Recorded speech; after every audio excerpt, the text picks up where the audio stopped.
on? We're going to go ahead and get started. First item we need to address tonight is the public hearing on amendment to Section 425 sign regulation. And Jack, you want to address that for us?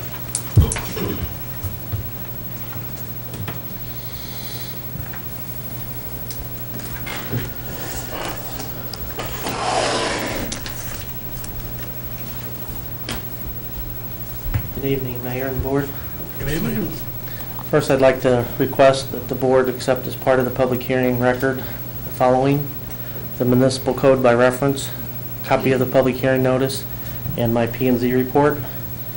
What you have before you is a proposed amendment to Section 425 sign regulations.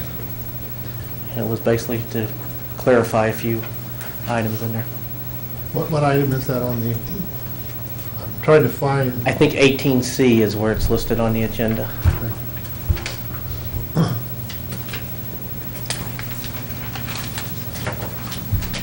Basically, you all are just cleaning up some language in the... There was a request to further define a couple items and a request for clarification on some smaller pole signs.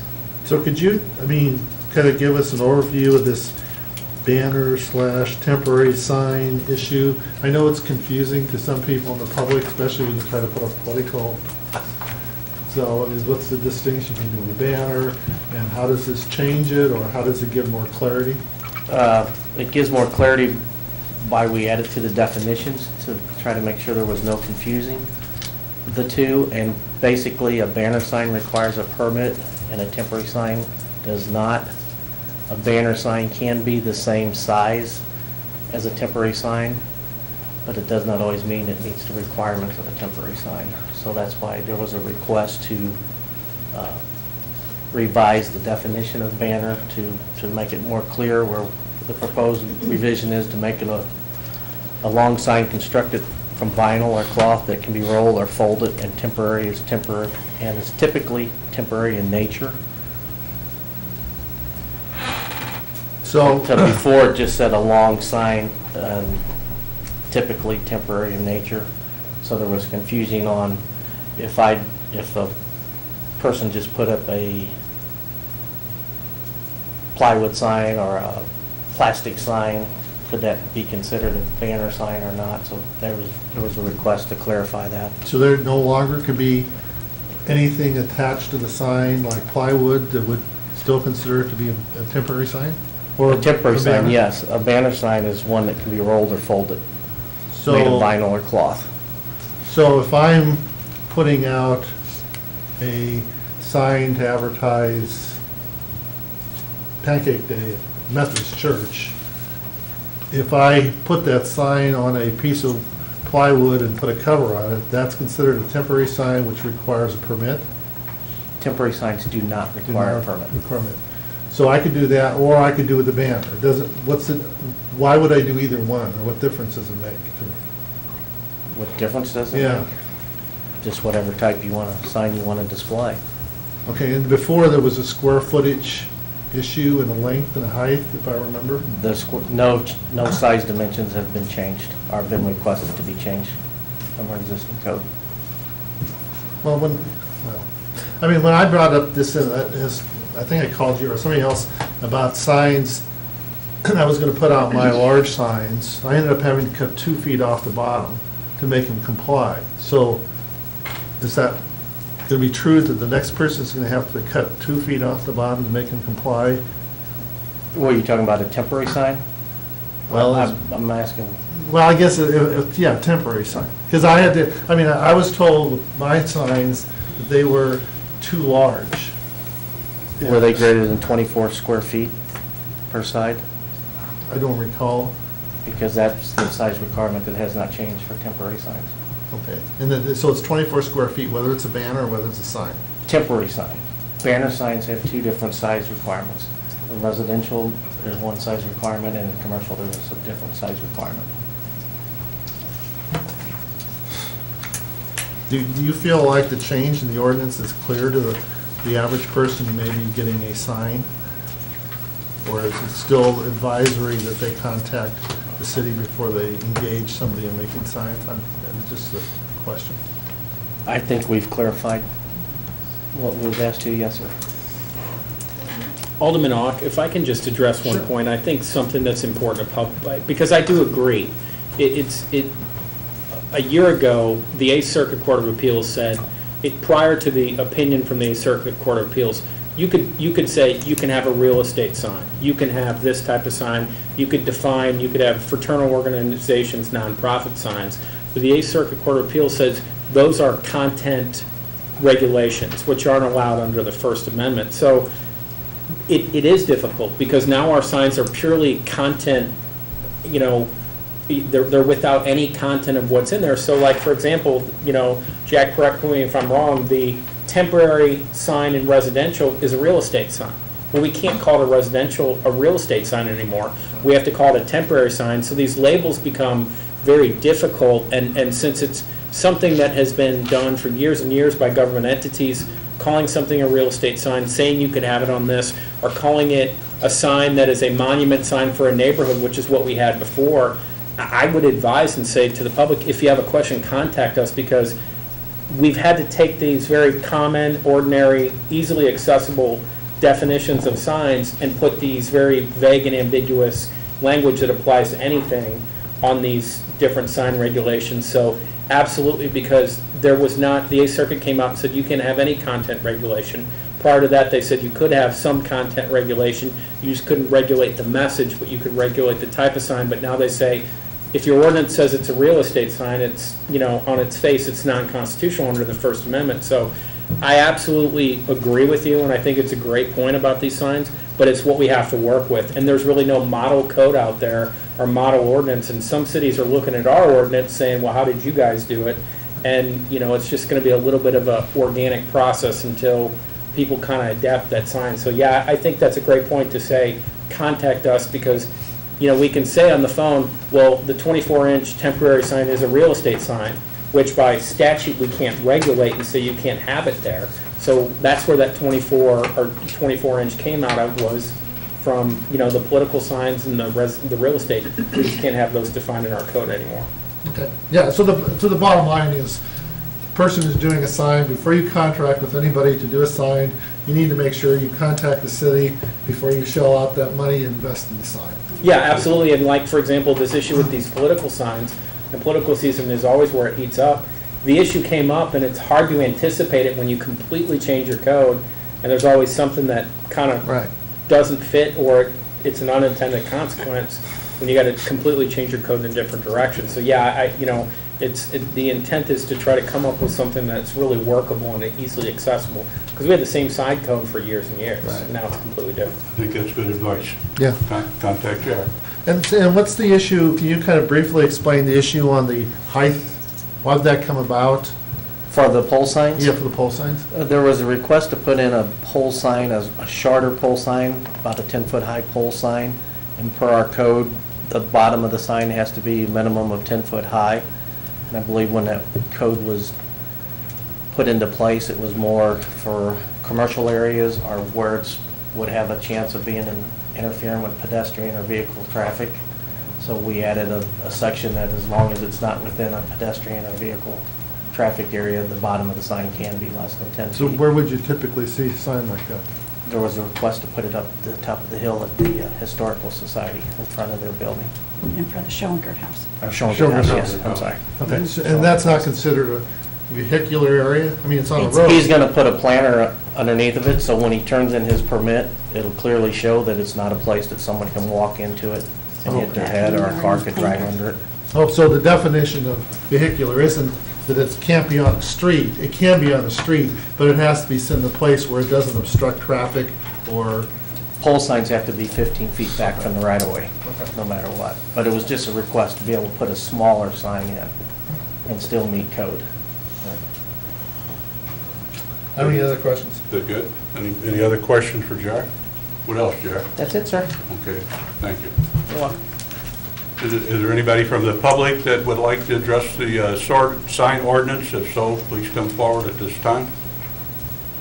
And not hearing from anyone, I'm going to go ahead and close the public hearing on amendment to Section 425 sign regulations. At this time, I call the Board of Aldermen to meeting to order for the City of Warrenton on June 18, 2013. This time, we'll ask everyone to stand, and Alderman Parnell will lead us in the Pledge of Allegiance. I pledge allegiance to the flag of the United States of America and to the republic for which it stands, one nation, under God, indivisible, with liberty and justice for all. Isn't that where you're supposed to yell and play ball, John? We could. Good. About halfway through it. Just a couple reminders to everyone in the audience, as well as our staff and so forth, that we ask you turn your cell phones off during the meeting so they're not distracting anyone. The other thing I was going to ask the audience and the people watching at home is to bear with us.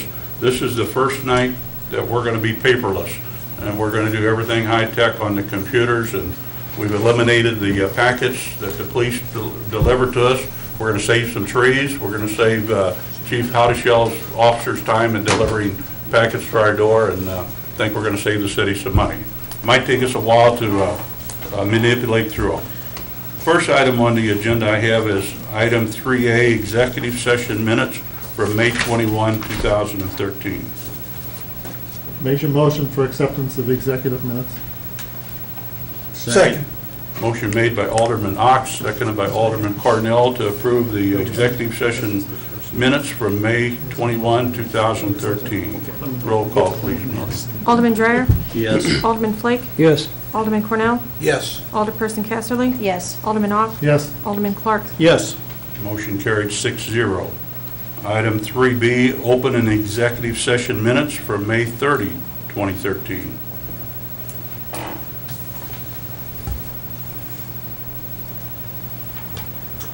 Motion to approve the open and executive session minutes for May the 30th, 2013. Second. Motion by Alderman Flake, seconded by Alderman Dreyer to approve the open and executive session minutes from May 30, 2013. Roll call, please. Alderman Flake?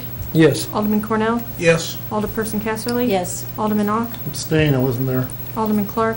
Abstain, I wasn't there. Alderman Dreyer? Yes. Motion carried 4-0 with 2 abstentions. Item 3C, regular board meeting minutes from June 4, 2013. Motion for acceptance of the June 4th board meeting minutes. Second. Motion by Alderman Ock, seconded by Alderman Clark to approve the regular board meeting minutes from June 4, 2013. Roll call, please. Alderman Cornell? Yes. Alderperson Casterly? Yes. Alderman Ock? Yes. Alderman Clark? Yes. Alderman Dreyer? Yes. Alderman Flake? Yes. Motion carried 6-0. Item 4, hearing from the public, and we give anybody in the audience an opportunity to address the board. We ask that you come forward at this time to the podium, give us your name, and limit your remarks to 5 minutes or less. So if anybody would like to speak, please do so at this time. Not hearing from anyone, we will give the Board of Aldermen the same opportunity. Any board members want to address the public? Just briefly, I had an opportunity this past week to, thanks to a reminder from Mr. Boozy Cruz, to attend the concert in the park at Dyer Park, and I had not attended before, but it sure seemed like a good turnout, and everybody seemed to enjoy themselves. Good music. One thing, Alderman Clark was also there, and we discussed while we were there the regulation of no alcohol in the park that is kind of flaunted on that night. And it kind of puts you in a predicament, or put me in a feeling like I was in a predicament. And I have. Because you were drinking? No, I wasn't. I was not. But I mentioned to Ms. Thorne that I would like that to be addressed. I know that the other communities that participate in concert in the park allow alcohol on those nights in their park, and certainly it's a a peaceful crowd, and it would be easier to allow than to turn a blind eye to. So that hopefully will come up for discussion here in the near future. But a very good event. I'll go. Just briefly, I wanted to thank the city employees and everybody for the support I've been given over the last week specifically, but also the last 3 months. So I appreciate your support with my family and myself. But I would like to address, and I'll try to do it quickly, I know there's a lot of people who watch us on the TV and read our minutes. We've been witnessing a lot of vandalism in our town, a lot of theft in our town. I personally was rather irritated that some punk decided to steal my mother's flower off her patio last week or so. And I think as a community, we need to get more involved with our Neighborhood Watch program. We have the signs, but I think we need to be active in looking out for these individuals who think they control our town and kind of take back and make our town a safe environment for everybody who lives here. So whether we need a full-fledged campaign to market this to our community or not, but there's a lot of good people that live in our town that do not deserve to be treated the way they've been treated. So I would just like to bring that up to public attention. Could we ask the chief what we are doing with the Neighborhood Watch program right now? I know the signs are up, but Yeah, they've been up a long the time. Neighborhood Watch program really is about the neighborhood. We would be happy to facilitate trying to help organize those, but typically the police department steps away from it once it's organized and kind of allows it to run itself. So, if neighborhoods want to try to get back on board with that, we'd certainly be happy to help try to organize. Are you aware of any of the neighborhoods who have an active committee meeting? No. Yeah, I think maybe that's something we can look into, maybe at another meeting, but discuss that in detail and how we can Sure. implement that again and encourage, because we shouldn't have to tolerate drugs 3 doors down from homes that people have been there for 60 years. It's just, unexcusable that they take over the community versus the good people in town, keeping it a Agreed. good place to live. Good point. Alderman Ock, Nothing. Alderman Clark, I'm fine. Alderman Flake, Nothing at this time. Alderman Dreyer. I've got a couple things. I wasn't able to make the concert in the park, and one of my, I went to several of them last year, and I asked myself the same question: why is there not more people there? So, and now I've heard this first one had a great attendance. I thought, I don't have anything to compare it to, but Okay. it seemed like there was You- probably You 60, had a good 75 turnout, Brad, is that what? Yeah, we had a little over 200 probably. Good. That Yeah, is that good. was a very, Right, one of the things that- the largest turnouts we've had for a while. One of the things I did notice, I saw a lot of signs out the day of the concert, so maybe that helps. We're Yeah, I think we're with ours, the park board bought 3 banners, and then my department bought 6 smaller ones. And I think that's been the thing before. The Fine Arts Council just never got the word out except for the day of theirs. So now we'll have them out, probably put them out the Saturday or Friday before, and give it that full, almost week time to do it. We got 2 on the interstate that we'll put out, 1 up on the lot by the railroad tracks, and then numerous ones throughout the town. I think that helps out, it reminds people and gets them up there. And those things kind of start growing on themselves once you get it started like that. So, Right. Good. Well, and Brad saw me at dinner at Applebee's that night and reminded me, so maybe we should have Brad go through the restaurants on those nights. Have people on And shoulders. round people up, yeah. That's good. Other item, talking about things I missed the fishing derby. And I had several calls from people calling to thank us for, I think we kind of partnered up with the Elks Club on that.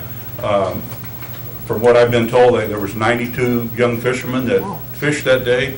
The largest fish caught was a 29-inch catfish, which is a big fish for me. And the same young man that caught the 29-inch catfish won the award for the most fish caught that day also. So he obviously knew what he was doing. But the people that participated thought it was a great deal.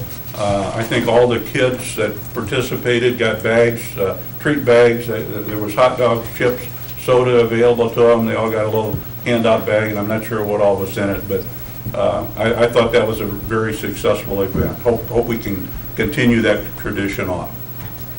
The other thing I want to mention to the board, we talked about the sidewalk issue on Pinckney Street from the entranceway to the high school when we were doing our budget hearings, from the entrance to the high school to the start of Warrior Ridge.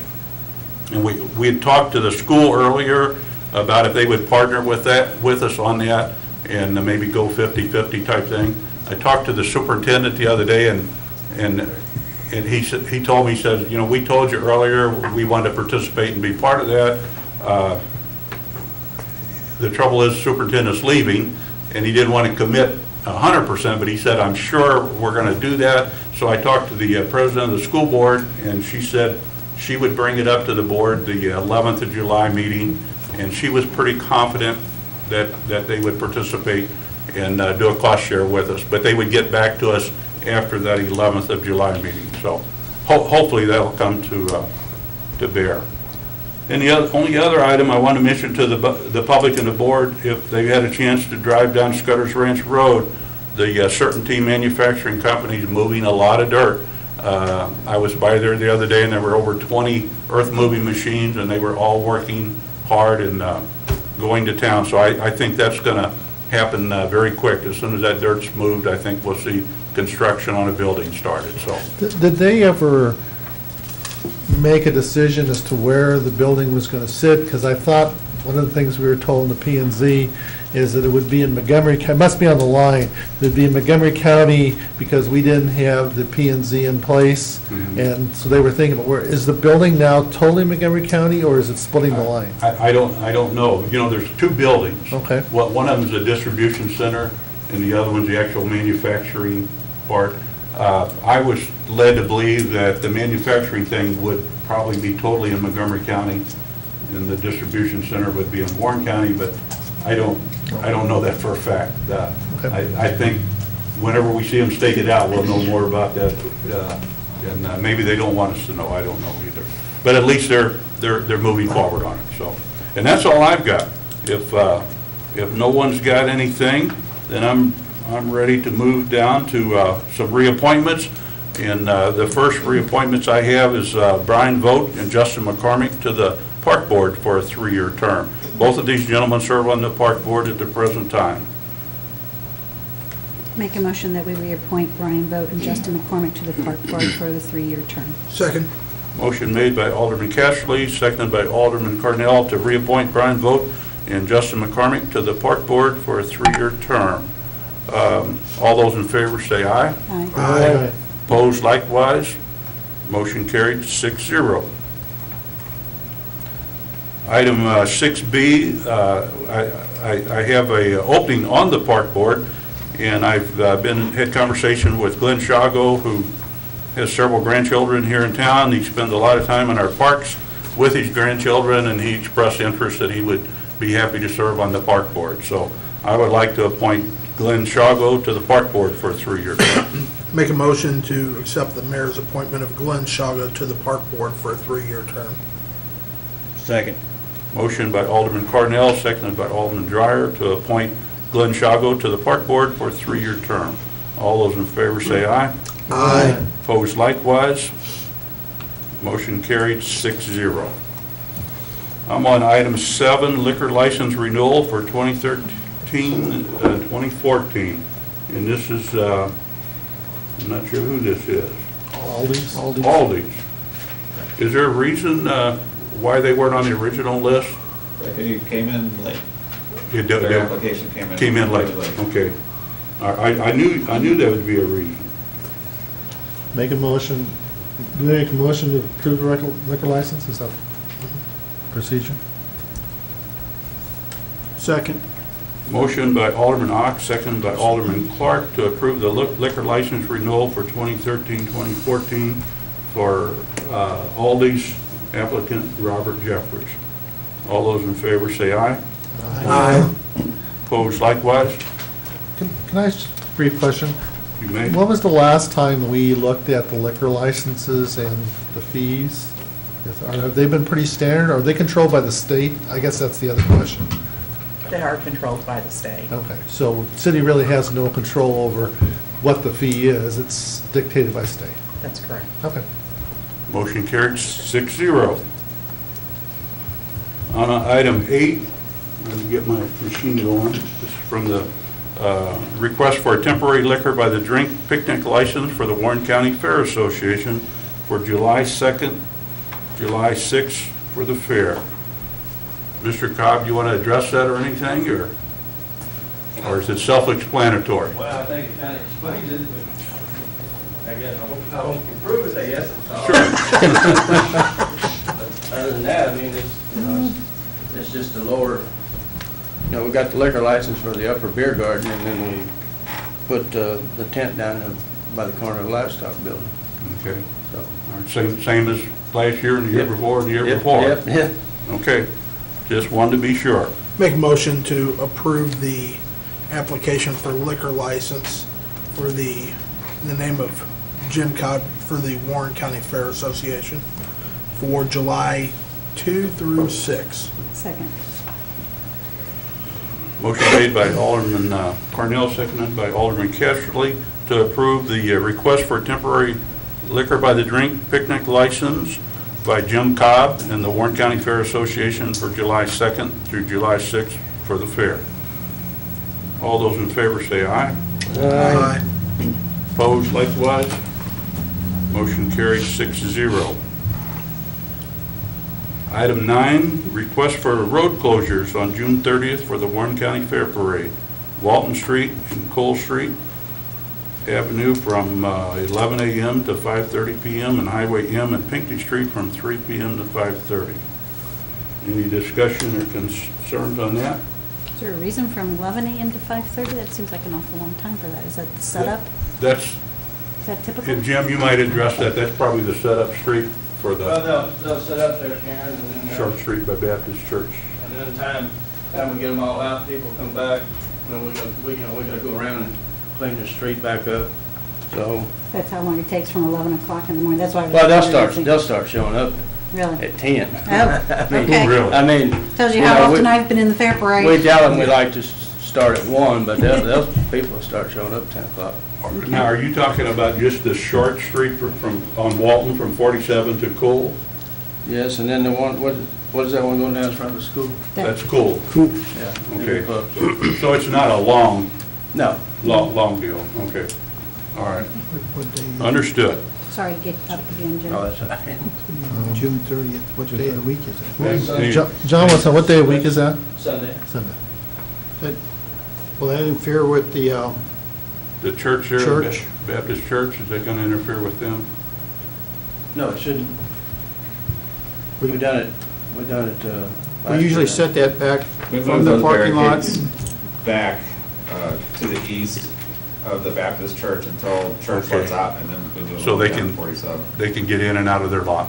Okay. We've done Okay. it twice, or this will be the third time I think we've done this. I think Alderman Flake recalls that a number of years ago, the Alderman had a float in the parade.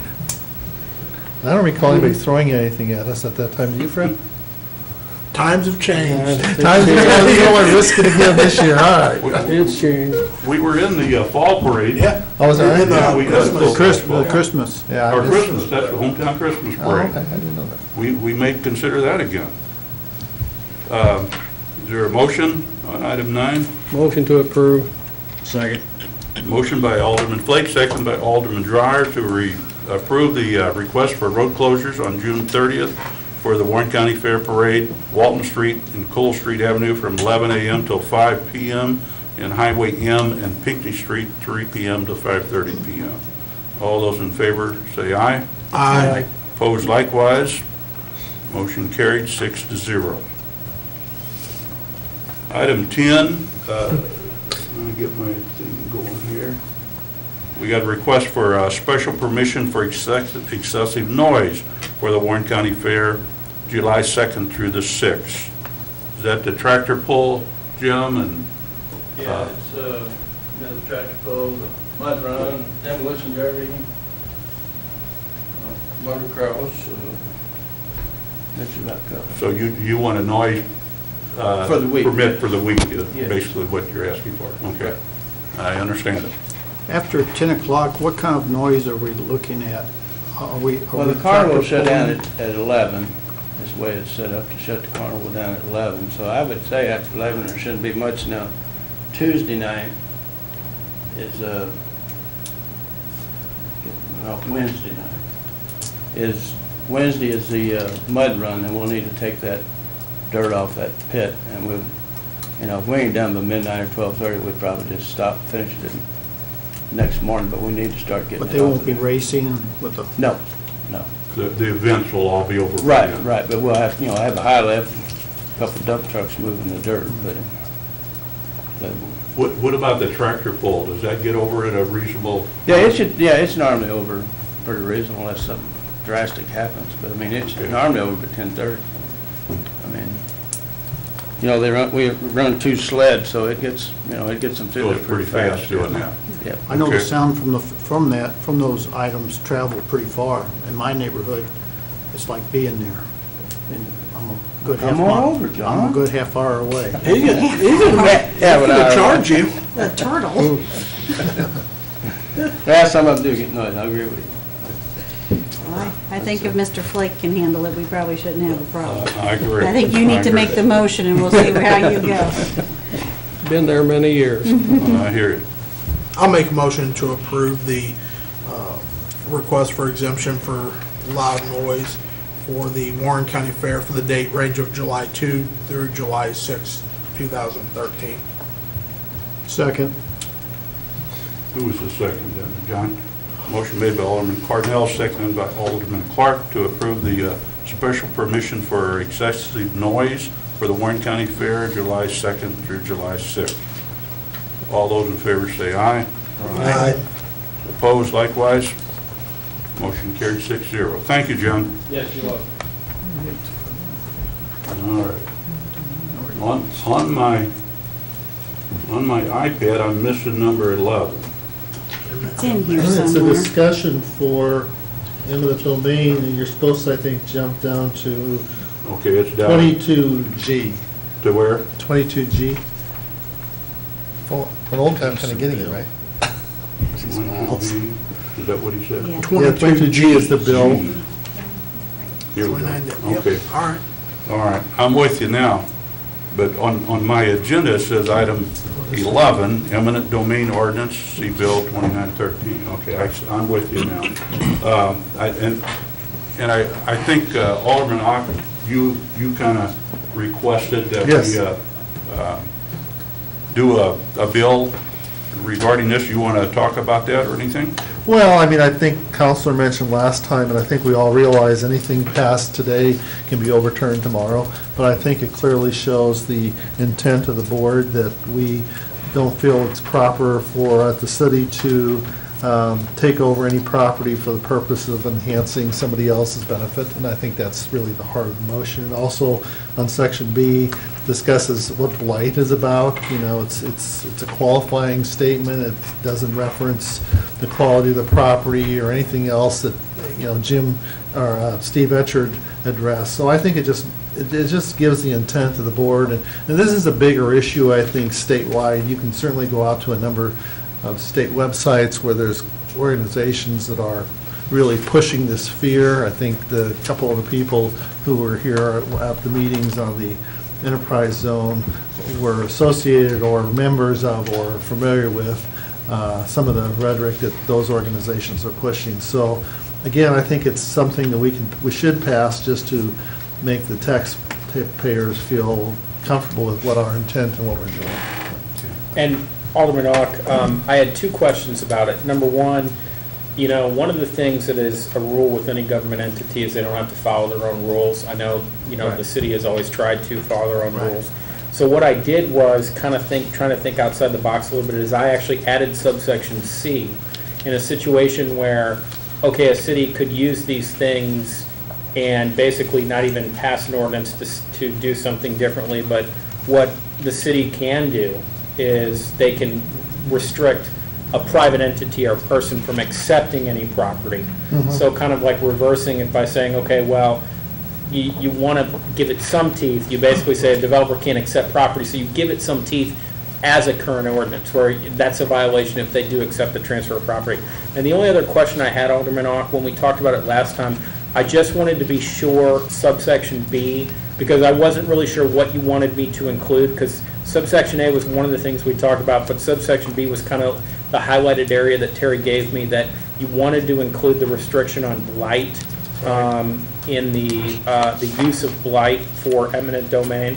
And I just wanted to make sure that was also something you wanted to include, because I know we had talked about A, but I was not sure about B, because it was kind of a line thrown in on the bottom, which was a little bit different than A. And then also to discuss and say, you know, I took a little creative license to add C, because I think by kind of flipping that around, you get some teeth to the ordinance. It's not just symbolic, you say you can't do this, so. Well, it puts some responsibility on the person receiving the Right. property, that it clearly states in the ordinance. When they read that, it clearly states in the ordinance, you're violating the ordinance. So I think it's an excellent thing to add under C. I think that's a great. B, I'm comfortable with that. I don't have any. Yeah, and I just wanted to make sure, because we had discussed A, B, and then discussed C. That's why I asked it to be an agenda item. Any other discussion on that issue? I think we'll go ahead and leave that in order on the bills and pick it up there, unless someone wants to address it a little farther. I don't think there's really any real issues with it, Gary. I think you're right. We're sending a message to our citizens that we're really not interested in doing that. And that's probably the correct message to send. I'm on item 12, approval to hire list of seasonal workers. Anybody want to address those? I can do that. You can do that, Terry? The recreational department has a request for 4 additional seasonal workers. Carrie Glasscock, Aubrey Wenzel, Austin Polston, and then Dustin Ludy as an umpire official who is paid per game. The other 3 are at the seasonal worker rate of $7.45 per hour. Those are all part-time Yes, positions. part-time seasonal. And were these budgeted positions? Yes. Make They're a just to add, I'm sorry, they're just to add to our concession workers and those to be able to fill in for those hours. Make a motion to approve the employment of the 4 recreation part-time seasonal employees. Do I need to, they need to be named individually? You can say as listed. As listed. Second. Motion by Alderman Cornell, seconded by Alderman Flake to approve the recreation part-time seasonal employees as listed on our agenda. Roll call, please. Alderperson Casterly? Yes. Alderman Ock? Yes. Alderman Clark? Yes. Alderman Dreyer? Yes. Alderman Flake? Yes. Alderman Cornell? Yes. Motion carried, 6-0.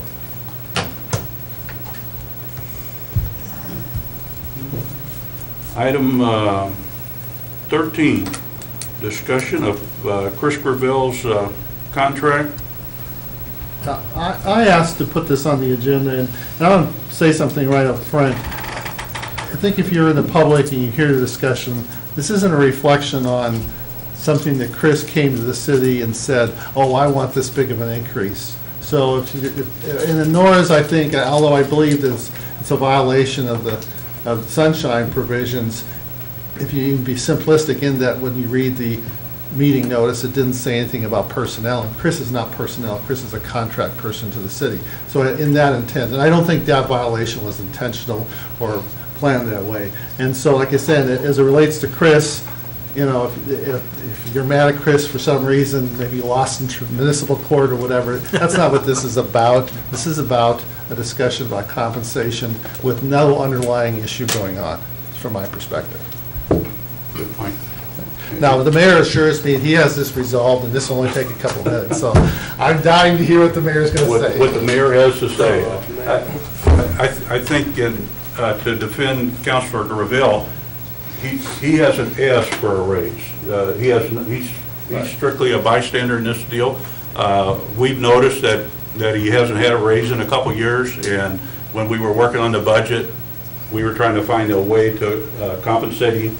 And one of the issues that was recommended was providing health insurance for him, and not knowing the other things that would entail. And so that's kind of where we're at. I think with the payroll taxes that wound up getting added on to health insurance, I think some of the board members thought maybe this was too large of a raise or too much compensation. So, and that's why it's on the agenda, to revisit this, to see if everybody's content with that, or you want to go a different direction, or revisit this, or rethink it. We're open for discussion. And the other thing, let me, before you, Sure. I want to mention that Mr. Graville is a contracted employee to the city of Warrenton. And one of the issues we had, if we add him on to health insurance, that kind of changes him from a contracted employee to a city employee. You agree with that, Mr. Graville? Yeah, I mean, that's, yeah, absolutely. That's kind of how Okay. it looks like that was proposed, because this was not something that I was part of the initial We discussion. understand. And you weren't in the executive, Right. people, public needs to know he wasn't in the executive That's true. meeting when this was discussed, That's or true. one side or the other. So I think in defense of his position. Okay. Can I ask you a question about that last comment? I'm going to let Mr. Cornell finish first. I cut him off. Oh, I'm sorry. And then we're going to let you ask. Go ahead. I would address number one, before we get into the discussion of the compensation and whether it's adequate or overly generous, the issue of this being held in executive session. Having had an opportunity to speak with Councilor Graville, it's his opinion that probably it should not have been held in executive session, that it, a toss-up, but I trust fully that I was part of that discussion. I certainly would not intentionally violate sunshine. The mayor who asked for that to be discussed in executive session has gone to great lengths to not only attend ethics training, but to sponsor ethics training. I believe that the fact that that was held in executive session was done so with pure intentions. That being said, if we shouldn't have had it in executive session, I would make a motion to open up the section of the executive minutes that pertain to the discussion of Mr. Graville's employment and compensation. I think that's the right thing to do.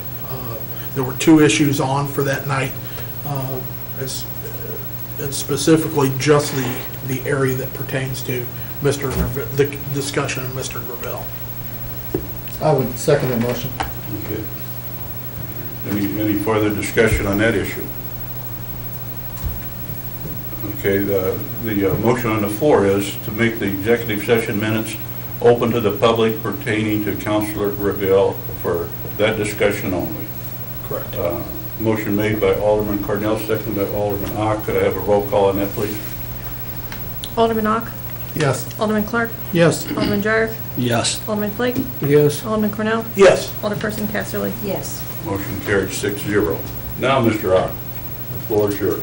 Well, again, I appreciate that, John, on your part. I don't believe there was any intent here at all, and certainly the state statute relative to the Sunshine Law talks about intentional errors or violations and non-intentional errors, and I think I don't have an issue with that, and I appreciate the motion. I was initially upset for a couple reasons, and I'm still not, after reading the minutes, and you correctly pointed out, John, that I probably got upset too quickly without hearing the discussion on your side of the argument.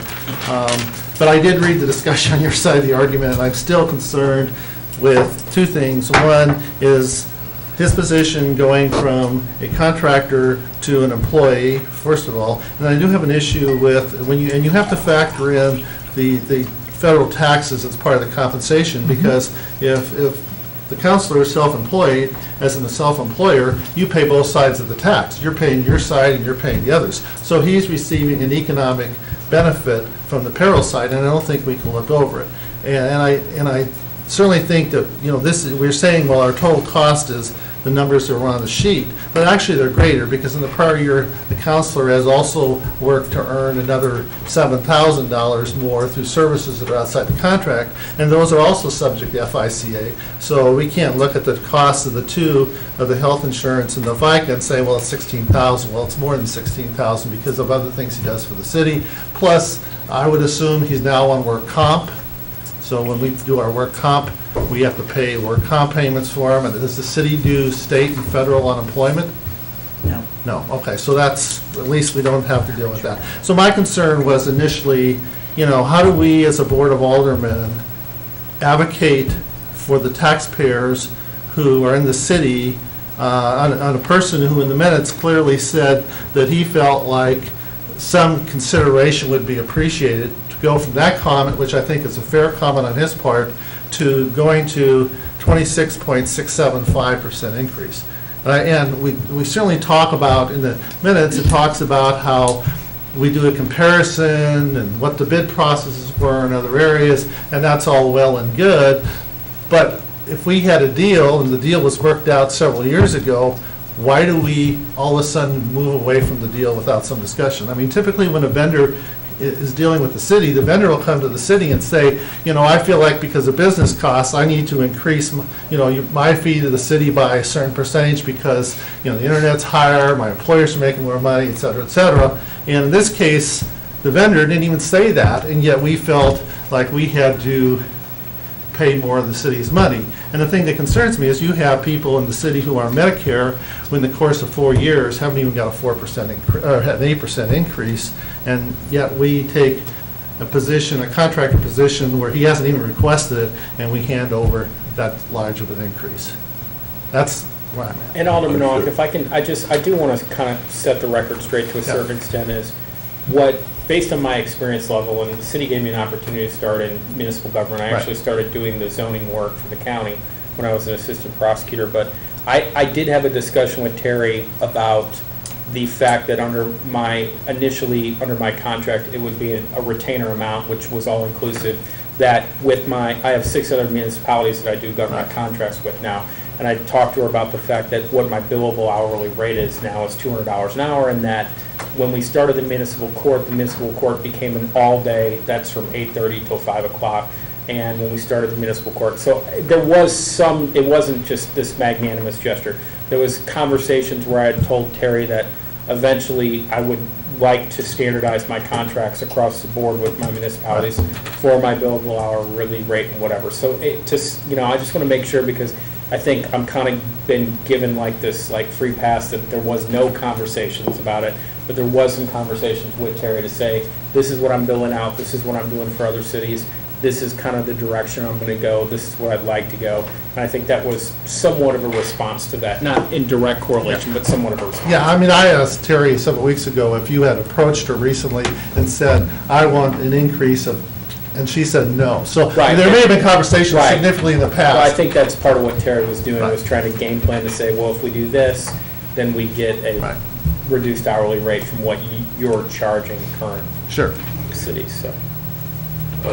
Alderman Clark, you have any comments, or where are you Well, going with I this? guess if you're becoming a part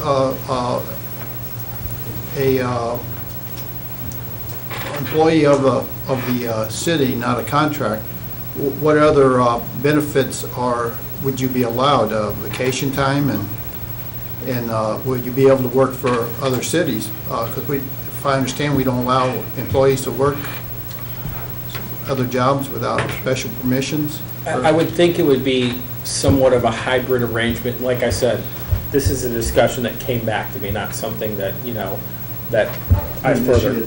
So, it would basically be, the way I understand it, would be a contract attorney basis, where I would be an employee under the terms and conditions of my contract at will, with the provisions that my contract does state I'm allowed to do work for other cities and whatnot. And it only spells out my compensation limited to these 2 issues. And for example, being self-insured, I am self-insured for, work comp, which my policy covers, anything that would be relative to it. So, it would not be that type of situation, because the contract would dictate the terms and conditions of my employment, the required amount of service, and, the compensation in exchange for that. So. Does that answer your question, John? Answer some of them, yeah. Some of them? You got more? No, not what I can come up with right now. Okay. Alderman Cashley, do you have any input? I'm in my head trying to find a solution to what's fair. because I think based on the numbers, we had a contract, that's that. But I do believe based on the numbers and the hourly wage that it equals out to be, he is underpaid dramatically working for the city of Warrenton compared to the other cities he's working for. So whether we decide, I have questions as well, putting him on the city payroll as a city employee and everything that goes with that. But I do believe if we don't do that, then we need to look pretty closely at what we consider to be an honest average hourly wage for the amount of time that he spends with us. And I don't believe right now the number that we are providing is fair. Can I address that for a second? Sure. Do we go to any other contractor and say to them, gee, we think you should be billing us more? Because that's more fair, because at what we're paying you, you're not able to make a profit? Is that what the city does? I think if you went out to bid for Chris's services, you would never find anything near the rate. I have no idea. I think you have to actually go out and do it. I mean, I saw in the example some comparison to the city of Washington and the county. Well, this is the city of Warrenton. It's a unique position, you know, in and of itself. I just have a hard time of us sitting up here advocating for a vendor that we should give them more than what the vendor requested. Well, but that's not accurate. How is it not accurate, John? I believe the conversation just took place. While he did not make a demand, the conversation has taken place as to what Councilor Gerville wanted to start moving his practice to. I don't think there is anything wrong with being preemptive. If you can see the train coming down the tracks, that he is talking about going to a more standardized hourly rate, which he is saying is $200 in his practice, that if we intend on retaining his counsel, which is the mayor's appointment, and the indication during the meeting was there was his intention to reappoint Mr. Gerville, then I think we decide what does it take to compensate him fairly so that he will accept that appointment. I mean, we are in a position, and you're right, it is unique, because we have had an attorney who has been working for us and has apparently given good, sound legal advice, because to my knowledge, there has not been an issue that came up that we ended up on the short end of the stick on. You can certainly talk about how often we use him. That goes into calculating the bill. And again, one thing that hasn't been discussed on the record this evening is what that estimate was. And in Ms. Thorne's tabulation of what she believed the hours spent only at meetings and pre-board meetings, at court, and on telephone calls. This does not include any hours spent at his office doing research, at anything making phone calls to someone other than the city. When you calculate that out by his old rate, we were paying him $115 an hour. Including in the new compensation package, he is at $137 an hour. I will tell you, I work 24/7 for $137 an hour. That's a lot of money to me. In Mr. Gerville's position, that is not a lot of money. Comparatively so, not only am I not sure we could hire somebody for $137 an hour, I really am skeptical whether or not we could hire somebody with his experience, his track record, his knowledge of the city of Warrenton, and his track record of giving us good sound advice for $137 an hour. Is there somebody else out there? There certainly might be. But again, we're talking about the mayor's appointment. Well, I mean, you know, you keep throwing out $137 an hour. When you look at the calculations, it's not $137 an hour, because you're missing the FICA cost, which is a real out-of-pocket expense to him, to us, and it's a benefit to him. So you can't ignore that. How much is that?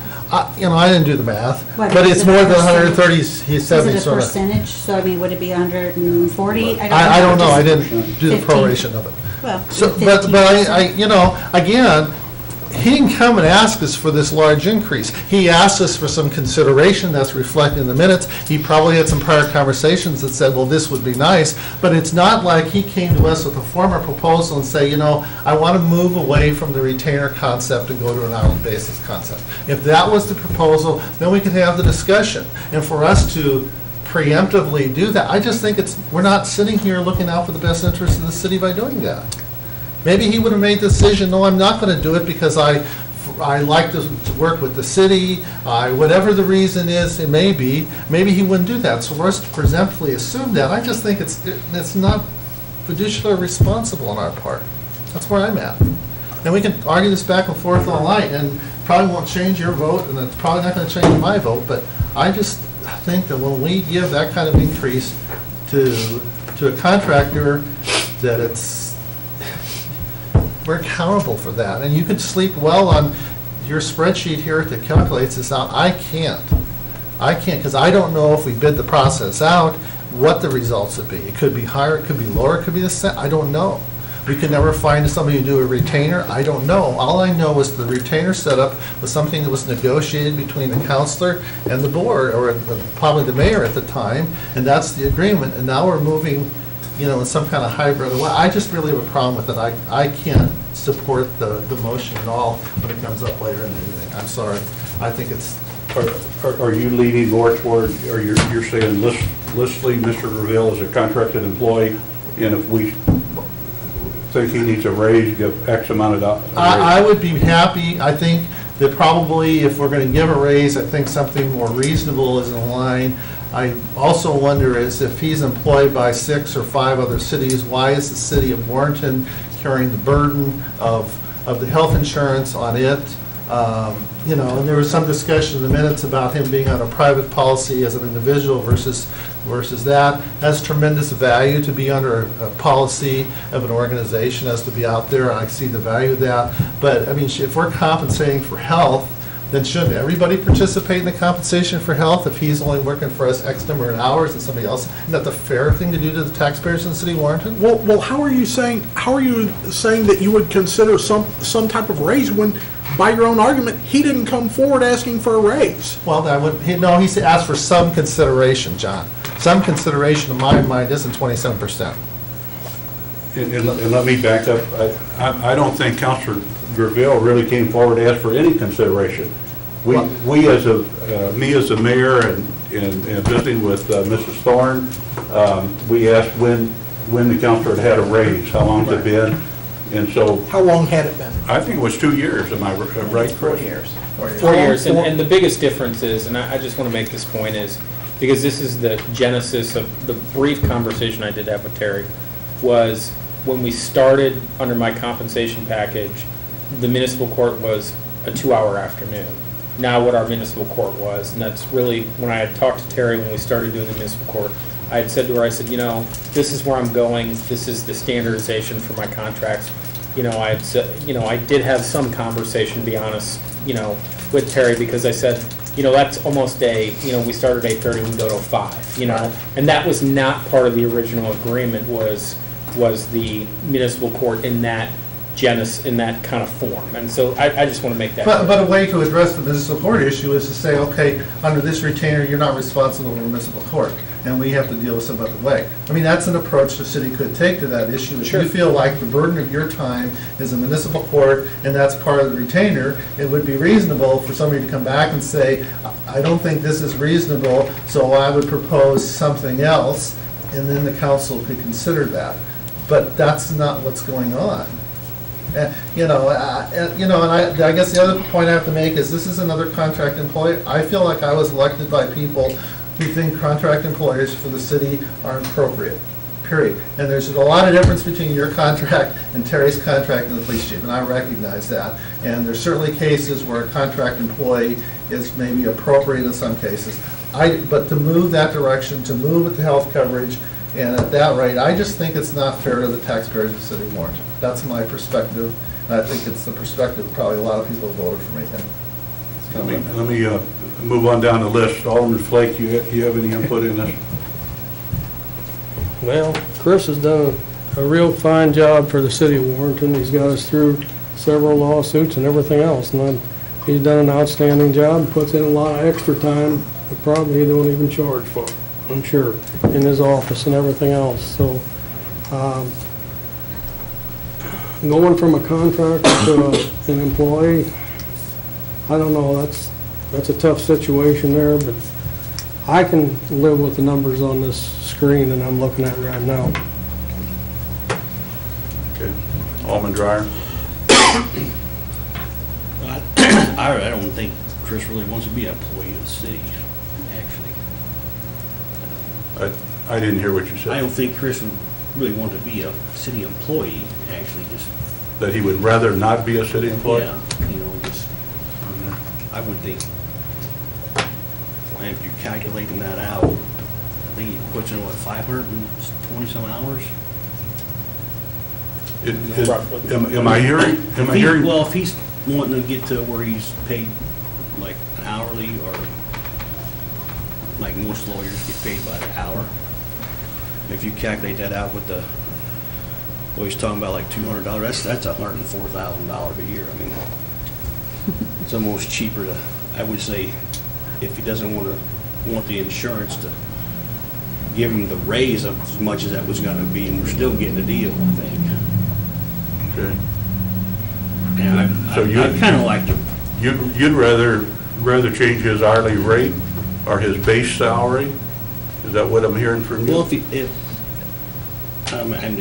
I guess he's kind of wanting to do the hourly rate. I mean, that's going to be a lot. Well, if we go by his normal hours that he puts in, that's still for what he's wanting. That's, from the lawyers I've been dealing with lately, that's cheap. That's cheap. and I wouldn't be. And is there anything wrong with the city working with somebody who's cheaper? I mean, is that I'm not the best interest of the city? For a lawyer right now. From my experience with attorneys, there's a reason why they bill by the hour, and it's not because it's in the best interest of the client always. I mean, they charge by the hour. I've dealt with personally, I've seen it professionally, and I've seen other government agencies that pay their costs go through the roof when they can be dinged every 15 minutes, and then you come into a situation where you're questioning the number of hours they put in. When it's charged by the hour, then you get into a situation of your staff maybe not taking advantage of using legal advice when they really should, to try and save a dime here or there. Well, I'm not proposing we go to an hourly. Jim mentioned that. I'm not proposing that at all. I certainly would re-argue the retainer rate before I would argue an hourly rate. But the hourly rate seems to be part of the conversation. We're assuming a built-in hourly rate here, and so I don't know why that came up. But if he feels he's undercompensated, I'd rather have a retainer situation, because then you can control your costs and you avoid the things that you specifically talked about. But, again, it's interesting that we're having these conversations and we're really not negotiating a contract. We're talking about a theory about ourselves. And if you guys insist on doing this dollar amount, I would say, can we at least consider not doing the health insurance and not making him an employee? I mean, when you bill, I'm in a professional service too, I'm a CPA.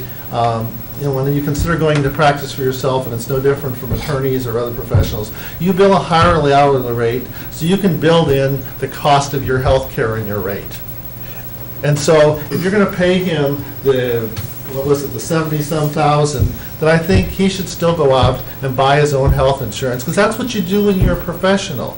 That's part of being, when I sat down and looked at opening up a private practice, I had to sit down and figure, well, when I charge, I got to factor in both sides of the Social Security, I got to factor in all these costs, I got to factor in health insurance for my family. That's how I arrive at the rate. But we're throwing the rate in, or the health coverage in, and I think if he makes that kind of money, then the health coverage can't be part of it. And then you don't have to make him an employee of the city. Let's flip that around, though. By offering his compensation in employee health care, what it is costing us, the $11,000, whatever the dollar amount is, he is getting even more value out of that. We're in fact giving him a better raise than this. and gets him closer to that 150, I believe we are fairly compensating him, and it's not costing us as much as an hourly retainer. Oh, I agree with that. I'm not arguing there. Or a retainer that is going to be based on what he believes is fair to him. I believe that we are giving him $20,000 worth of benefits, as an example, for $11,000, because it's more valuable to him, and that may be more acceptable to him. I think that every one of these situations that you've put up, Gary, can be looked at from the flip side. It's a philosophical difference on doing. But John, we have to look at it from our side. It's not our responsibility to look at it from her side. We were elected to represent the people of the community, to try to get reasonable, fair prices at a rate that, and if he offers to do business for the city at $75 an hour, because apparently there are some who do it for $75 an hour, because the ordinance talks about other services at 75. If he agrees to, it's not our position to represent his best value. It's his position to represent that. Our position is to get the best value, the best dollar for the citizens of Warrenton, and this is where I think it's backwards. So much for a short conversation, Mr. Mayor. You're wrong about that one. I was wrong. I was wrong about the contract to begin with in the executive session. And I think, I hear this over here loud and clear, and I get it. If I was, buying a tire, I could go look at a tire product, and I could say this is a better tire than that product, or a forklift is better than forklift. But we're talking about a service that's very, very hard to put your value on until you don't have it. And the minute you don't have it, which if I were you, Chris, and I was getting paid that much less than I get paid everywhere else, I'd be saying, hey guys, do what you want. I don't have to sign the contract. So we don't know how good we've got it with this service until we have to go find someone else who primarily does real estate or divorce court or something like that. And I think we're getting a lot more out of Chris Greville than we actually realize here on the board. So to say, we're here to save money for the city, I agree. But we're also here to save money on the other end of the city for things that might happen without his services. I think what I'm hearing from everybody, that the stumbling block is making Chris a city employee and offering health insurance. Am I reading this wrong, or is that? I think we need two options. I think if that's the case, if that's a stumbling block here, what's our secondary option? You can't just say we have a problem with this one and then we're solved. I think the secondary option is to increase his base salary to a fair, equitable amount and keep him as a contracted employee. And what is that amount? That's the key. That's why you all are making the big dollar. Well, what he already said was fair. Some reasonable compensation. Read it in the minutes. He's a reasonable person. Reasonable, and I have a hard time sitting here telling anybody who voted for me that 27% is a reasonable amount. Divided by 4, I don't know anybody, I look a lot at salary studies and a lot of wage stuff in the course of my job, and I don't see anybody who's got this kind of increase short of a change in their position. And this isn't a change in his position. Well, what if you calculate an hourly rate and make that the retainer based on this many hours serviced? And after that, what do we have, a sliding scale? Yeah, or again, you're talking about a situation, I understand he's not an employee. 27%, absolutely, that's a big raise. At the same time, there hasn't been any additional compensation since 2008, 2009, I believe. Is that right? Whose fault is that? It's his. He should have come to the board and asked for his contract to negotiate. It's not our job to come to the vendor and say, gee, do you want to charge us more? All right. I don't understand the logic here. I don't get it, John. I don't know why you're pushing so hard on that. It's his job to ask for an increase. It's not our job to say, oh, we didn't take care of you, so here has some more money. Well, we've just... And I think we probably discussed as much as we're going to. I think we're going to move on. It's coming up on one of our bills. If the bill passes, it's done. We're good. If it fails, we're going to go back and do something. I think, John, I'd like to hear if Chris has anything he'd like to add to it. Sure. Obviously, the health insurance is of interest to me because I have a brand new baby, and that's something that is always somewhat elusive, Alderman Ock. But I can tell you, as a board, I'm honored you're considering the raise you are, because it's definitely any raise, because it's definitely is reaffirming of the work I've done. I can tell you that if the board decided to give me a raise, or the board decided to offer me health insurance, I'm pleased either way. You always have your business model, like you pointed out, Alderman Ock, to say what is your cost benefit, and sometimes you make a decision based on that to say, is this a different direction? That's not something I am considering, because I would have had that conversation with the board and with Terry about that, to say, look, this is where I'm going. I've had over the past 3 or 4 years some larger St. Louis firms want to basically purchase and incorporate me into their practice as far as their municipal government, local government practices, and become a partner with some of those firms. But they're not offers that I've considered yet, just because I like being a small firm and the services I could allow, which is one of the things that you get, the advantages you have. But it's, one of the things when you're approached in that situation, they say, but this is kind of where we have to go. You do also want to position yourself if one of those big firms comes along and you say, wow, this is going to be really difficult to pass up. I can tell you I appreciate Alderman Cornell, Alderman Flake, Alderman Dreyer, Alderman Castley, Alderman Clark, Alderman Ock, the consideration you guys are it's weird to sit here and have you guys talk about me, because I'm in the room, but I would be perfectly fine if you decided to give me just a financial compensation and not increase the health insurance. That would be fine as well. I appreciate the consideration, and I just want to do a good job for the city, and continue to be a part of the city as it functions now. So, if your question is, what do I want? It's difficult to say as well, well, I want this or I want that, because that's not really how I've ever operated in my 10 years of service with the city. However, if it comes down to, a situation where there's, whether or not health insurance is something that is necessary for me to obtain through the city, no, it's not. If the board decided to just financially compensate me or increase it for the amount of the health insurance, I would be fine with that as well and be perfectly happy with it. So I guess, I know it's a long-winded response, but I don't know if you'd expect anything else out of me, Alderman Clark. Can I make a suggestion that we not vote on the bill tonight and ask Counselor to come with a proposal? Certainly has a lot more weight than us sitting here trying to argue both sides of the argument, and if it comes in and the proposal is $100,000, well, that's his option to come in and offer what he thinks it is. He's already stated there's value in working in a small community for a smaller city, and there's benefit there, and for some of us who live in a smaller city and chose to work in a smaller city as opposed to driving to St. Louis, we realize there's certain intangible values. You got an infant at home, maybe you get to go home at lunchtime to see it.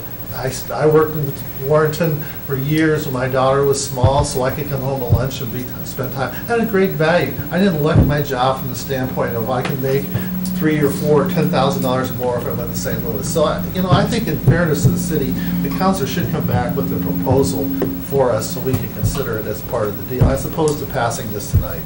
That's where I'm at. How do you feel? I like that idea too, but boy, we got to be willing to accept when he comes back, just counteroffer if he comes back with something that we feel is not worthy of the city. So, I somewhat like your proposal, but I would rather we made the proposal, or as we as a board. Well, you have the proposal on the table, so I we know. can vote on it later if on. we'd given him a 5% raise for the last 4 years, if we had, he'd be getting paid 21.5% more right now than he did when we had the initial contract. And he also wouldn't be on health coverage. And what? He also wouldn't be on health coverage. And he wouldn't be an employee of the city. Yes, so thanks for interrupting me. So, Anytime. do I think a 21.5% raise is acceptable? Love to have it myself, but no. Do I think half of that is acceptable? Yes. So, I'd be willing to make a motion to accept a What would that be, a 10.5% pay increase, if we wanted to consider that as a proposal to offer to the counselor? That's a start in the right direction. Whether he accepts that or not, at least we've thrown something out there.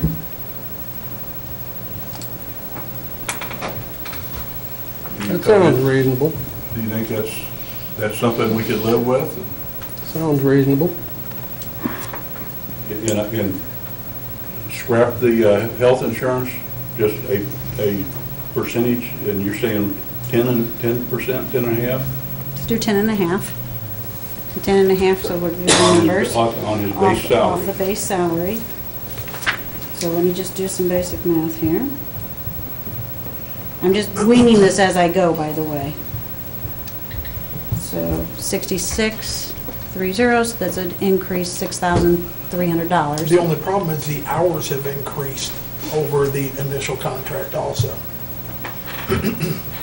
And that may be something then Mr. Graville wants to respond back to our offer and say, I'll do that at a certain level of hours offered, you know, and then go from there. I'm just throwing something out there to get us started. Is that something, Fred, you would live with? I said that's reasonable, yeah. Jim? So, start. John?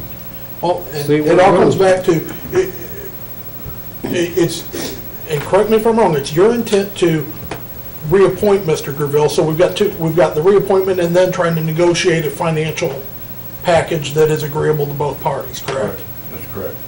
And my intent is to reappoint Mr. Graville and offering some compensation for his time with the city. That's fine. Alderman Clark? I can handle the, what you said, 10.5%. But I do like, I think I like the idea of having Mr. Graville come back with what he wants. So I guess I could kind of go either way on it. I like the idea of Mr. Graville coming back with a proposal, and we either accept it or not, or negotiate it. I don't, negotiating from this side seems a little backwards. I've always, in my business, in the trucking industry, they're always asked, what are you willing to do it for? Right. And they will come up and say, oh, you're doing such a wonderful job, we're going to give you this much. That was my earlier point. And that's never happened.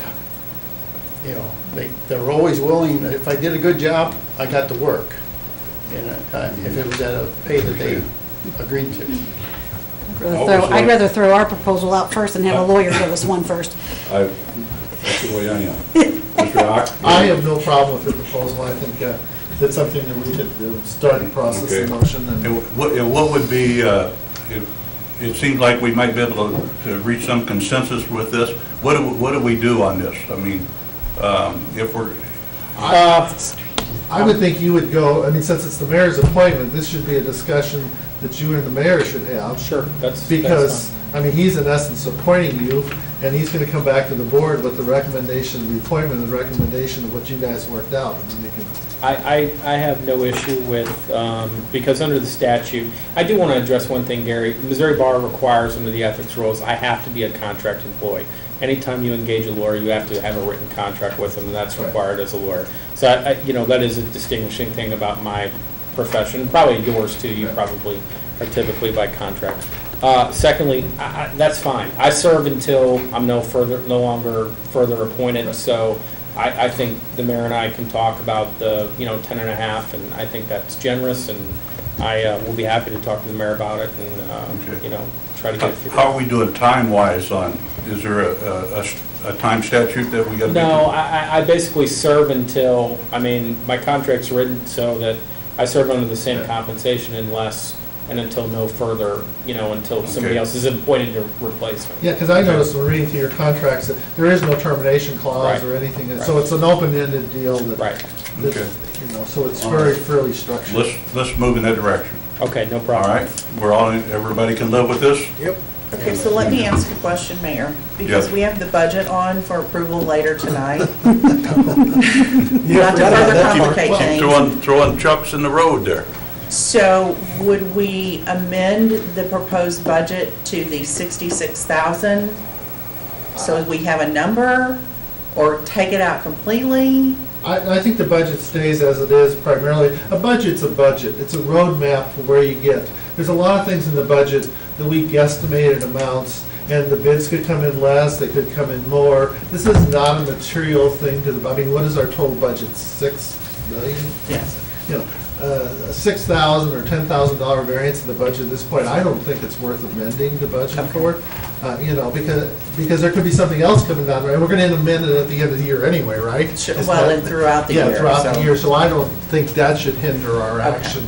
I just wanted to make sure we all Okay, understood. sounds good. We're moving on. Okay. So much for the mayor's short discussion. I think he's blaming that on you, but I don't understand where. I'll hear that for a long time. All right.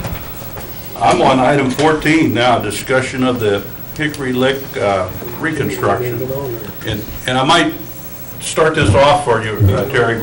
We talked about this during our budget hearing, whether or not we wanted to spend that sum of money to do one particular street. I guess my position on this, we have an opportunity to do it. We have the money available to do it. If we want to do it in sections or piecemeal it, I'm open to suggestions on that. Or do we want to go ahead and have it engineered out and get a firm cost, and so we know exactly what we're spending on it? I'm open to that too. Well, Mayor, I had, at your request, had Guy look at, is there a possibility to do it in sections? And he went over and talked to Lewis and Beatty, who had done the original financial projection, to see if they had a recommendation for, could it be done in sections, or, you know, some way to phase it in. And I think what he took away from that was the realization that he doesn't have the ability to say, yes, we can phase it in, or no, we can't, until we have true engineering done on that project. So there's no way to know if there's a break point, there's no way to know if there's a way to break out the stormwater for a certain section of it until there's true engineering done. There's also a question about where it runs into Highway 47 and what are the MoDOT requirements going to be, and until you have true engineering, you're not going to know exactly what that is. So would it be better to start on the Highway 47 end as opposed to the Jaspering end? Until we have engineering, we're not going to have answers to those questions. It's simply going to be a guess. So Guy's suggestion is that we spend the money on engineering and then make a decision? Well, then if your desire is to do it in sections, at least you will have an answer from an engineer's perspective of you can do it in sections, or no, you really can't do it in sections. Right now, it would purely be a guess with no foundation if we tried to split it up We want to do to it decide right. what that is. We don't want to have, I think we're also jumping down the road from the discussion we had. You know, I'm still concerned that there's a lot of projects in the city that need addressing, and this is general fund revenue, right? Yes. So this general fund revenue can go anywhere. It can go into infiltration, it can go into streets, it can go into recreation, it can go in a lot of different places. And to me, just before you spend that amount of money, I think we need to step back and just take a look at where our most pressing needs are. I think maybe next July, the first meeting, somebody's going to come on the agenda and talk about stormwater issues over in a section of the development over by Pinckney Street and what that's doing to homes.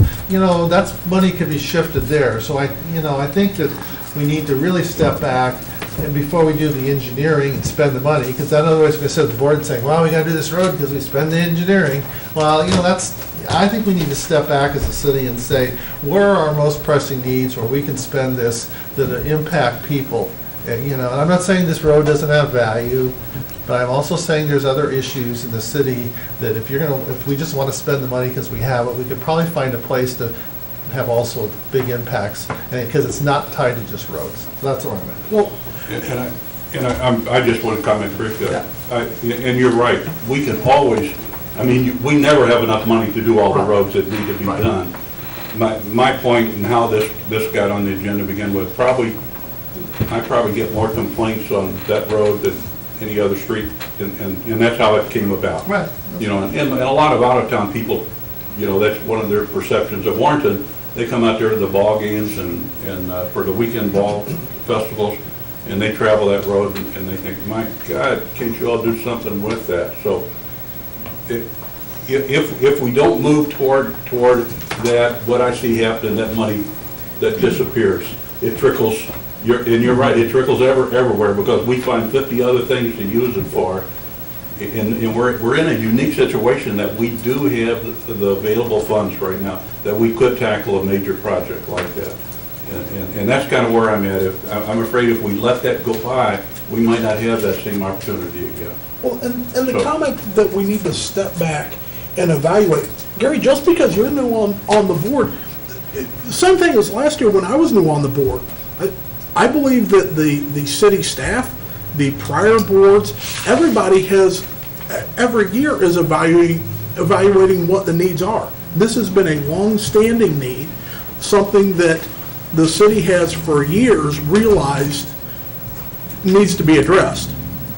In my opinion, the decision to have to address this isn't being made now. It was made 10 or 12 years ago when the city took over that road from the county in the condition that it was, and it was reinforced when we decided to invest in the recreation facility out off of Hickory Lick Road. The road is dangerous. The road serves not only the recreation facility, but a fairly large neighborhood. It is a stormwater issue. And just like anybody's personal budget, everybody knows that we can always find money here and there to do the small projects, but we have to save up, and it has to be the perfect storm to be able to do those big projects. We've got, not the perfect storm, but we have a situation here with the NSP money, which is not general funds, is it, Ms. Thorne? It's grant money. It's grant money, but the use of it is specific. It can't be used on anything, any project, correct? No, I It has to meet. asked Steve Etcher, and he said there are multiple things, but it can't just be used. It has to meet certain parameters. Exactly. Well, what are those parameters? Like, isn't that a fair question, John? What are, I don't know what those. Absolutely, absolutely. I mean, for the public, we're talking about the $1 million project, 400,000? Yes. And that million is coming from some program the city did that generated some, on the sale of houses that Yes. the city acquired and generated some cash. And so part of the argument here is it's general fund revenue that's specifically designated. I don't think it's specifically designated for roads, but that certainly is one qualifying designation. So, John, I don't want to get in an argument with you, but I don't think I was elected to just blindly assume what other boards have done. I mean, I think people elected me so I can question, I can have an opportunity to rethink what went on, to approach it differently. And yeah, I believe the board made a dumb decision when they took the Hickory Lick Road over from the county, and I might even been on the board when that happened. I don't know, it was a stupid decision at that time. But the reality is that as an elected official, I have the right to step back and ask people. One board does not obligate another board. Absolutely. But I believe your comment of, I think if we as a board need to step back, is assuming that nobody else on this board is doing such. Gary, you're not the only one that was elected by these people. I was elected by these people. I take my responsibility very seriously. And just because you feel that we need to step back as a board, I have stepped back as a board member. I have considered this. I know all of the other projects that are out there, and they're very important projects. But I just find that comment that we challenging the board to step back and consider this is assuming that we haven't already. Did I say that, John? Did I assume that? I didn't assume that. I think it's the role of the board to, anytime when you're in a business or in an operation, sometimes you need to step back and just reassess where you're at. You may come back to the same conclusion you were at. Where's the harm in that? How does that hurt? Is there a rush for this? I mean, you're not going to get this road done in the next 3 months anyway to finish out the ball season. I absolutely hope that, no, not to finish up the ball season. Again, we need to start taking a step forward. There's absolutely no reason why after this budget isn't approved, or is approved, that we couldn't start engineering on it. At some point, we have to make a decision and take a step. I'm all about taking steps, John. I don't have an issue with that. And certainly, I think what you're also misstating, is this road is not in the budget. There's a dollar amount in the budget for projects. Because when we strike out, when we had the budget meeting, didn't we strike out the words Hickory Lick Road? That's Yes, we correct. did.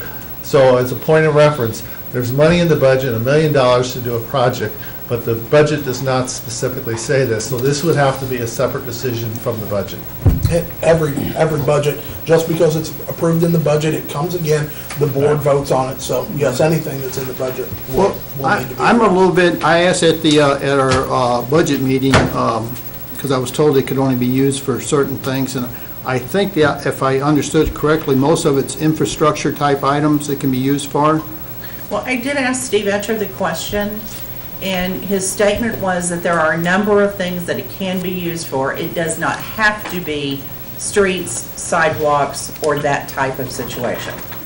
But he didn't give me a list other than there are numerous things that can be requested to be approved. Now, as a city, we have a list of projects and listed some kind of an order of which is the most necessary Well, you have the most necessary in your current budget. in our current budget, and other than those, I mean, is there any other, or is that everything else taken care of? I mean, is our sewer lines and everything up to snuff, or we have some old sewer and water lines yet that need to be replaced? I don't believe that you can utilize these funds for water and sewer projects. I believe you're going to have to keep it on the general fund side, if you will. Water and sewer is a separate fund. Okay, I was understanding it could be used for infrastructure on, like water and sewer. That's Those not type how of I understood it, but infrastructure. I did not specifically ask that question. But it could be used for stormwater rain runoff, which is not part of the water and sewer department. It's not Correct. part of that fund. True. It's an issue. Where does, I know Guy ranks these projects, where does Hickory Lick stand on his project, his what I needs just asked, yeah. list? Didn't I just ask You that? asked if there was a list. I don't want to answer that She question said, yes, for it's in your Guy. budget. But I do know that this is, in talking with him, where they get their greatest amount of complaints from And how- residents. And how long has that been going on? To my knowledge, it's been going on since the building of the athletic complex. And I am not aware, in answer to your question, Alderman Clark, of other outstanding projects out there that were not included on the list. We do have a report from engineers on water and sewer that's more of a long-term, within the next 10 years, you will need to do this, this, and this, but we are currently following and budgeting according to that study, what they have in there for each year. So there are some further out projects included in that study, but we have the current projects in the current budget. Well, and in fairness to the budget process, you don't go to the directors and say, if you had $1 million to spend, where would you spend it? No, we do not. So for us to sit here and assume that this is the only project in the city, even though we may have lists of other projects, we don't go and say, if you had $1 million, where do you think it's best used? They're working within the confines of their budget, so. That's correct. So I got a question. The item that we're talking about is item 14, discussion of Hickory Lick reconstruction. So we've obviously had the discussion right now. Are we trying to conclude something in this discussion, or what's our goal here? What are we doing? I guess what I'm asking is, do we want to go ahead and move forward and have this engineered out? Someday, we're going to have to address the road, whether it's this year or next year, or whether we do it piecemeal. But if we get it engineered out, then we know what our cost is. We know what our exact cost is, and then maybe we can make a better informed decision. You know, we want to do half of it one fiscal year. and So one it could be half less than $1 million. At some point in time, Right. we need those numbers, those firm numbers. So that's my, Okay. that's where I'm going with The it. $1 million is just a guess for what it's cost to do Yep. that, so we don't know until. We don't I mean, know. it could be half that. It was based off We of just feel- old Well, preliminary it's- engineering. Yeah, you don't know until we get. Could be engineers. much more. What were you The saying? numbers are put together by estimates from Lewis and Beatty. Lewis and It's not Beatty. just a wild Okay, guess. how old are they? The numbers originally were done in 2009, but we did add the percentage they told us to add for inflation to bring it to current. That includes engineering? Yes. Or- Yes. Again, at that time, it was over $1 million at that time, 2009. No. There's been a lot of This is the studies. adjusted amount, correct? Right, but it does not include sidewalks. Right. At that time, if you included sidewalks, it Let's was say over a lot of We're all our stuff has against been the cheaper lately, engineering, though. spending anything for engineering. I'm waiting for somebody who believes passionately in this program to make a motion. I mean, Okay. you asked what the direction was, we're having this conversation. I'll make a motion that we proceed with an engineering firm to decide what our actual costs are going to be to develop and improve the road at Hickory Lick from 47 to Jaspering. Second. Motion made by Alderman Casterly, second by Alderman Cardinal. You want to restate that motion again? No. Do you have it? To proceed with engineering, to decide if we need to, If we want to proceed with the improvement of To- Hickory Lick from Highway 47 to Jaspering. Okay, got it? got it. Roll call, please. Alderman Clark, Yes. Alderman Dreyer, Yes. Alderman Blake, Yes, Alderman Cornell, Yes. Alderperson Casterly. Yes. Alderman Ock. Yes. Motion carried 6-0. Thank you.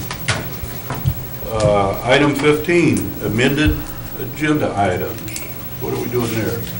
We have no, That was added on the very bottom to item number 23, executive session, personnel, and legal counsel.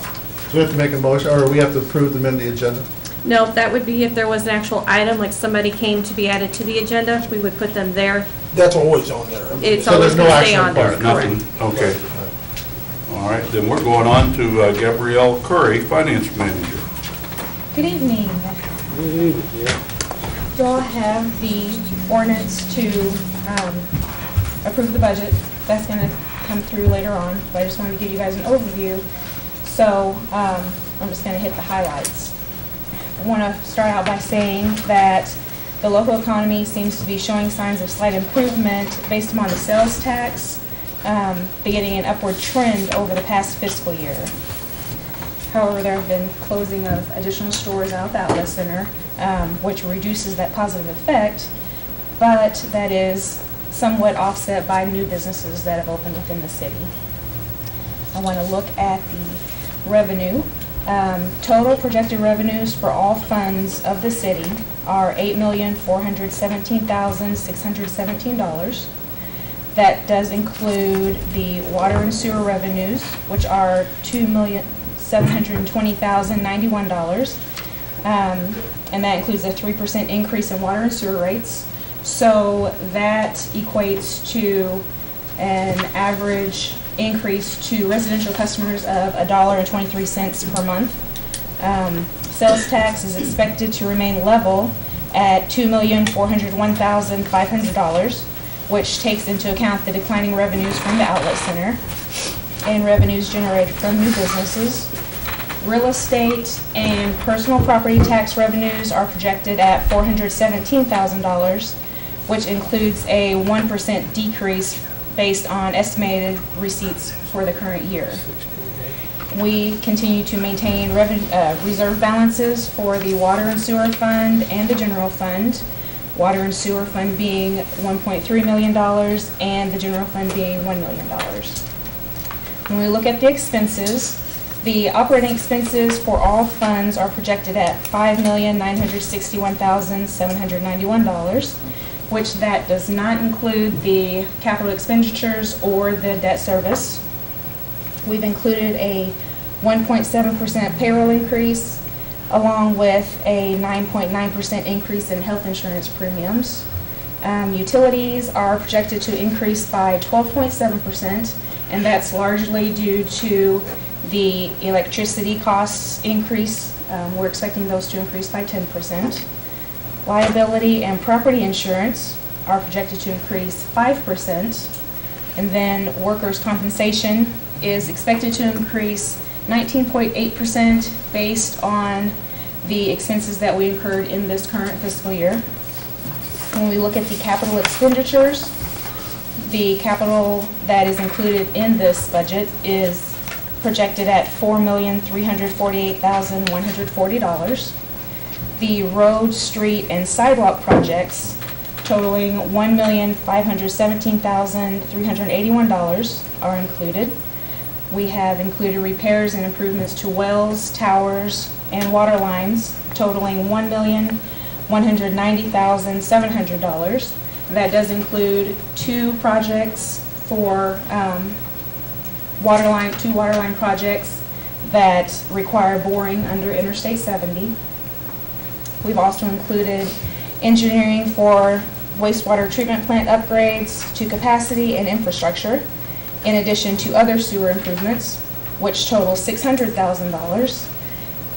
Athletic complex and pool improvements for $127,900 are included, and these projects will be funded from the capital sales tax fund. There are also service vehicles and equipment for several departments included in the capital budget. When we're looking at debt service, we included in this budget $810,536. This includes the City Hall expansion, which is $123,296 in the current fiscal year, and there's $500,897 for costs related to previous water and sewer improvements. I also wanted to say that the preparation of this proposed budget was efficient and streamlined with the cooperative effort and diligence of the department heads, oversight of the Director of Operations Finance Officer, and the guidance and support of the Mayor and Board of Aldermen.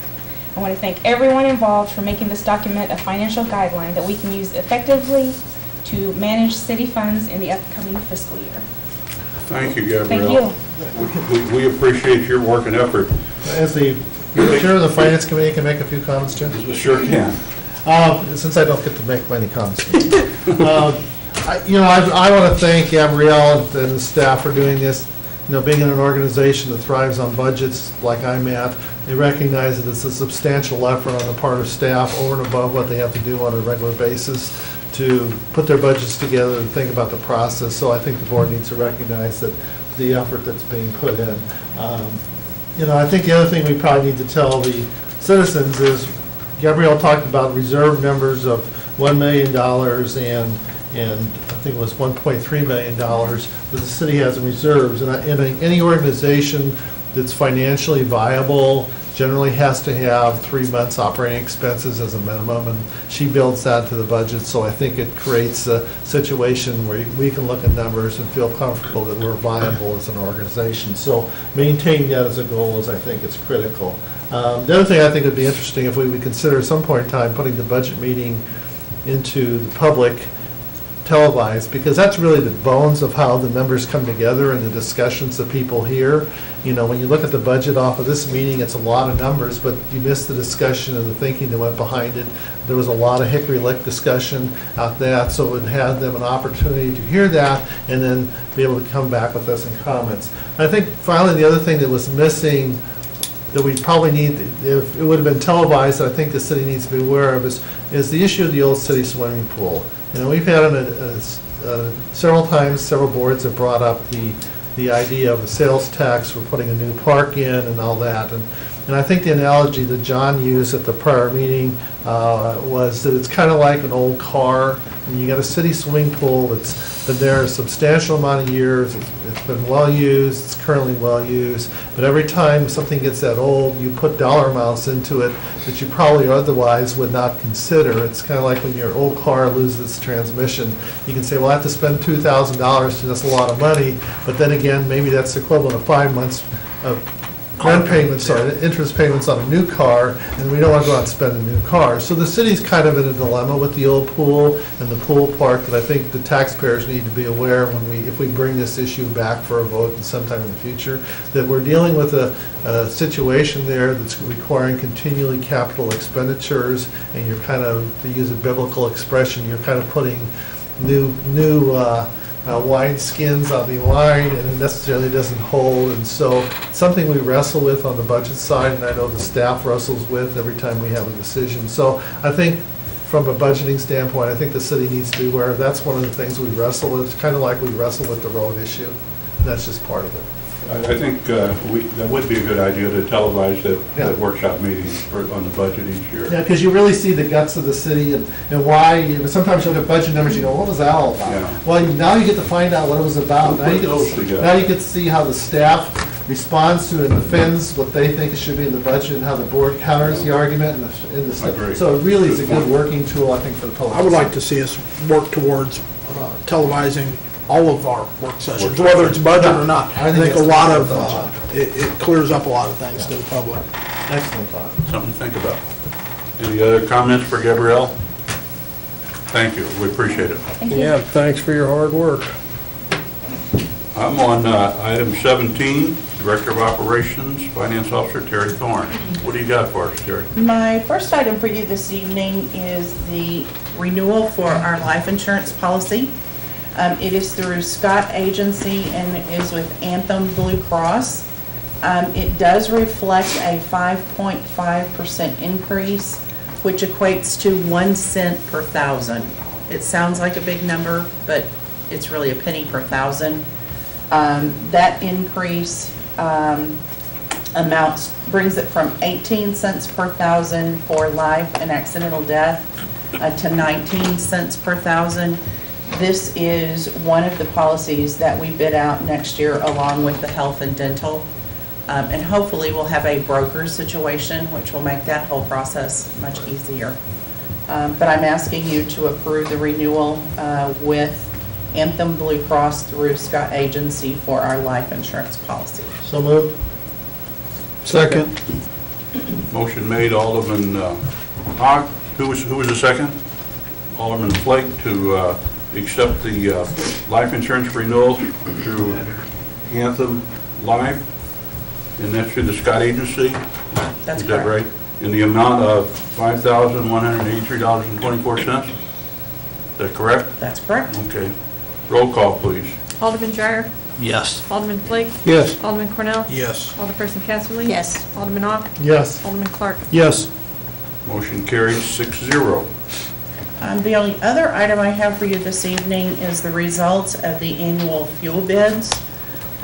We had 2 bidders. One bidder for the unleaded fuel, 2 bidders, Warrenton Oil Company and Thaley, and then bidder for the diesel also was Warrenton Oil and Thaley.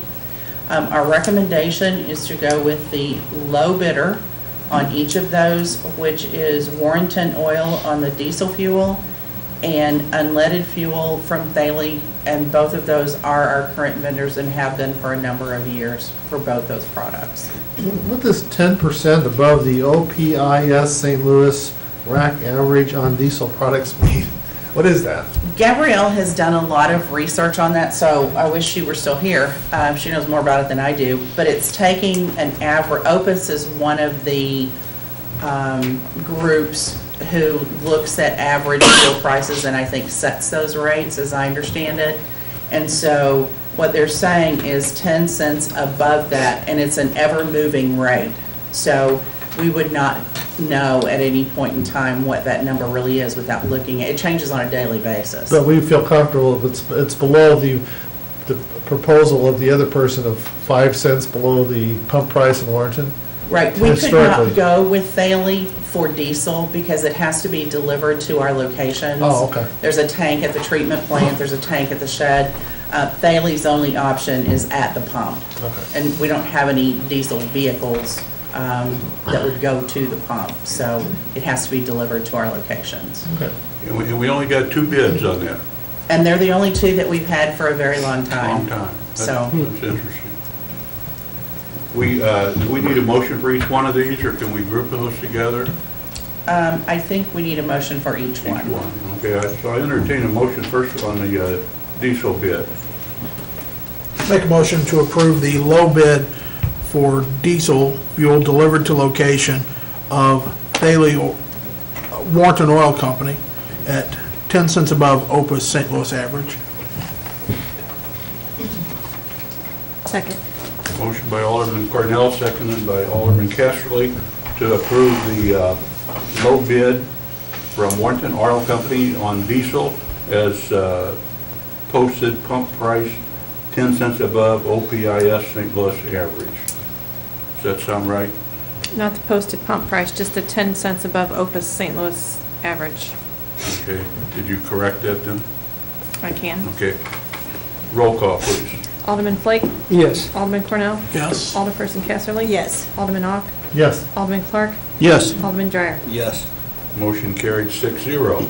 Now we'll entertain a motion for our regular fuel from Thole Inc. Make a motion to accept the low bid of Thole Incorporated for the unleaded fuel at a 5-cent discount on posted pump price. Second. Motion by Alderman Cornell, seconded by Alderman Flake to accept the low bid from Thole Inc. in the amount of 5-cent discount on posted pump price. Roll call, please. Alderman Cornell? Yes. Alderperson Casterly? Yes. Alderman Ock? Yes. Alderman Clark? Yes. Alderman Dreyer? Yes. Alderman Flake? Yes. Operational updates, Terry. I don't have anything under that for you this evening. We're good. We're good. Any Thank you. questions from the board, from Yeah, Terry? we received a letter from Steve Etcher regarding his resignation from the Blue Slick Regional, and I would think it'd be appropriate if the mayor would direct a letter to him thanking for years of service to the city. Because in the 20 years I was on the board before, he was very active in finding financial resources for the city for various projects, and I just think we should acknowledge his contribution to the city, even though it'll probably go on in a different form, but I think that would be appropriate. I'd be glad to take care of that. We talked about Mr. Etcher for several times, and we knew at some point in time we were going to lose him. Right. We're just thankful we were able to keep him this long. So, I'll be glad to do that. So, I'm ready for planning and zoning. Mr. Hamp. The first item I have is I received a written request from Yibel Incorporated for an extension of their site plan approval. Their current site plan approval will expire on July 3rd. And per section 405.390, the Board of Aldermen may grant extensions not exceeding 12 months upon written request, and they're just asking for the extension to finish their project. How close are they to being done? They've got the shell on the back part of the building up and completed. They're still working on getting some plans finalized for the actual interior finish and all the manufacturing pieces. I would feel more comfortable giving the extension with a certain deadline date on it than just giving an open extension. 12 months is the maximum extension you could give. What do you think is a reasonable extension to give them? Because the reality is they could have priority jobs that jump ahead of this, and if they got 12 months, they could delay the whole thing 12. We don't want that to happen. Have they asked for a specific time exemption? No, they asked for the extension. They did not ask for a specific time. If we gave them a 6-month extension, do you think they'd be done? I have not heard from their project manager the amount of time he thinks. And how does that time frame work with what we want to do here? The 6 month? Do we have funding for this project going forward, or are we just doing preliminary? This isn't our project. Yeah, It's a site plan approval. Yibo got A business. We worked, I wish Michelle was here, but we worked, they had this, we're gonna get this built right now. We need to rush this through. We Right, had to special do all- P&Z meetings. Special P&Z meetings for it because they were gonna do it right then and there. Obviously, that did not end up being the case. So one thing I want to point out is, and correct me if I'm wrong, Jack, but the ordinance says a maximum of 12 months. Extension, For the yes. extension. So, if you give them 12 months, they can't come back and request an additional one. Give them 90 days, you give them 6 months, you still have some time to work with them to try to get them motivated to get it done. But I think that's an important thing to note is we had a lot of pressure to get it approved right away because they wanted to break ground and, in fact, started the earth-moving process before we even finalized approval of the site plan, what they could do. They did get a land disturbance permit to build the pad. Right. put the gravel Prior down for to- the What's pad. been the holdup? They are trying to get American engineers and Chinese engineers to agree on plans, and then they were buying the equipment, the actual manufacturing equipment, and then trying to buy that first before they design their plans to match what they're purchasing. And this is the property out at the industrial park, right? Yes. That's all the way at the end? Yeah. Okay. Bill Wilson Waste Building. I mean, does the city have an issue that this gets done sooner or later? It's a private enterprise. I mean, I'd make a motion that we would extend the 12-month extension, because it's their project, they're working international, we don't want to be. No problem with that. At the rate it's been going, they'll need 12 months. Yeah, well, They might need more. It's not going very fast. so I'd make a motion for 12-month extension. Second. We got a motion on the floor from Alderman Ock, seconded by Alderman Cornell, to extend the Yibo site plan extension for 12 months. Close enough. Clark, what would I say? Cornell, but that's okay. She caught I'll it. second. She caught. Both named Got it. John. All those in favor say aye. Aye. Opposed likewise. Motion carried, 6-0. Okay, What second else? thing I have is just information for you. The Warrenton Fire Department and the Wright City Fire Department stopped by our office and gave us this pamphlet on the Pink Hills tour. It's going to be held in the Walmart parking lot on July the 2nd. It's for supporting women and raising awareness. I just wanted to make sure you all were aware of it in case you'd want to stop by and support that day. Good. Yeah, that caught my eye. When I saw that on the agenda, I researched that immediately. I thought, what are we getting into? Because you were having to wear pink. I thought he was gonna have to wear heels. That's what I thought. I'm concerned about the color of it.